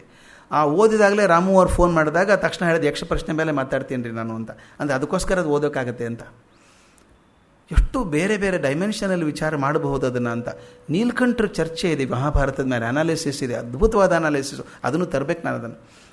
ಅದು ನೋಡಿದಾಗ ಅನ್ನಿಸ್ತು ಇದರಲ್ಲಿ ಇರದೇ ಇರುವಂಥ ವಿಷಯನೇ ಇಲ್ಲ ಅಂತ. ಪಟ್ಟಿ ಹಾಕ್ಕೊಂಡು ಏನೇನಿದೆ ಅಂತ ತಿಳ್ಕೊಂಡು ದಿನನಿತ್ಯದ ವ್ಯಾವಹಾರಿಕದಿಂದ ಪಾರಿಮಾರ್ಥಿಕದವರೆಗೆ ದಾಪಕಾಲಿಟ್ಟಂಥ ಒಂದು ಚರ್ಚೆ ಇದು. ಅದರಲ್ಲಿ ದರ್ಶನ, ನೈತಿಕತೆ, ಶಾಸ್ತ್ರ, ಆಧ್ಯಾತ್ಮಿಕತೆ, ಸಾಮಾಜಿಕ ಹಾಗೂ ಪಾರಿವಾರಿಕ ಮೌಲ್ಯಗಳು, ರಾಜಕೀಯ, ಆಡಳಿತ, ಖಗೋಳಶಾಸ್ತ್ರ, ಮನಃಶಾಸ್ತ್ರ, ಜೀವಶಾಸ್ತ್ರ ಎಲ್ಲವೂ ಈ ಸಿಲೆಬಸ್ದಲ್ಲಿ ಸೇರಿಕೊಂಡಿದೆ. ಸಿಲೆಬಸ್ ಅಂತ ಕರೀದು ನಾನು, ಪಠ್ಯಕ್ರಮ ಅಂತ. ಎಲ್ಲವೂ ಇದರೊಳಗಿದ್ದಾವೆ. ಅದು ಪ್ರಶ್ನೆಗಳನ್ನು ಎಷ್ಟು ಚೆಂದ ಎಲ್ಲ ಒಂದೇ ಮಟ್ಟದಲ್ಲಿದ್ದಾವೆ ಅಂತ ಹೇಳೋಕ್ಕಾಗಲ್ಲ. ಕೆಲವು ಪ್ರಶ್ನೆಗಳು ಅಷ್ಟಾವಕ್ರ ವಂದಿ ಹೇಗೆ ಬರ್ತದೆ ಒಗಟಿನ ರೂಪದಲ್ಲೂ ಇದ್ದಾವೆ.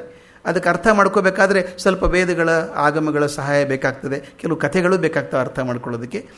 ಇನ್ನು ಕೆಲವನ್ನು ನೇರವಾಗಿ ಪ್ರಶ್ನೆ ಕೇಳುವಂಥದ್ದು, ಇನ್ನು ಕೆಲವುಗಳ ಪ್ರಶ್ನೆ ನೇರವಾಗಿ ಹೇಳೋಕ್ಕಾಗಲ್ಲ ಅಂಥ ಪ್ರಶ್ನೆಗಳು ಕೂಡ ಇದ್ದಾವೆ. ಒಟ್ಟಾಗಿ ನೋಡಿದಾಗ ನಾನು ಹೇಳಿದ ಹಾಗೆ ಮಹಾಭಾರತದ ವೇದಾಂತದ ಸಾರ ಇದರೊಳಗಿದೆ. ಅದಕ್ಕೆ ಹೇಳ್ತಾರೆ, ವ್ಯಾಸರ ಬಗ್ಗೆ ಒಂದು ಮಾತಿದೆ, ವ್ಯಾಸೋಚ್ಚಿಷ್ಟ ಜಗತ್ಸರ್ವಂ ಅಂತ. ವ್ಯಾಸ ಉಚ್ಚಿಷ್ಟ ಜಗತ್ಸರ್ವ ಅಂದರೆ ವ್ಯಾಸರು ಹೇಳಲಾರದನ್ನು ಜಗತ್ತಲ್ಲಿ ಯಾವುದು ಉಳಿದಿಲ್ಲ ಅಂತ. ವ್ಯಾಸರು ಗ್ರಹಿಸದಂಥ ಹೇಳದಂಥ ಮಾತು ಜಗತ್ತಲ್ಲಿ ಇಲ್ಲ. ಅದಕ್ಕೆ ವ್ಯಾಸೋಚ್ಚಿಷ್ಟ, ಅದು ವ್ಯಾಸರು ಹೇಳಿಬಿಟ್ಟಂಥದ್ದು ಅಂತ. ಹಾಗೆ ನೋಡಿದಾಗ ಬಹುಶಃ ಎಲ್ಲವೂ ಈ ಪ್ರಸಂಗದಲ್ಲಿ ಬರ್ತದೆ, ಈ ಪ್ರಸಂಗ ಅದನ್ನು ಅನುಮೋದಿಸ್ತದೆ ಅಂತ. ಒಬ್ಬರು ವಿದೇಶಿಗಳು ಭಾಳ ಚೆನ್ನಾಗಿ ಬರೆದಿದ್ದಾರೆ. ಅದಕ್ಕೆ ನನಗೆ ಇಷ್ಟ ಆಯ್ತದು.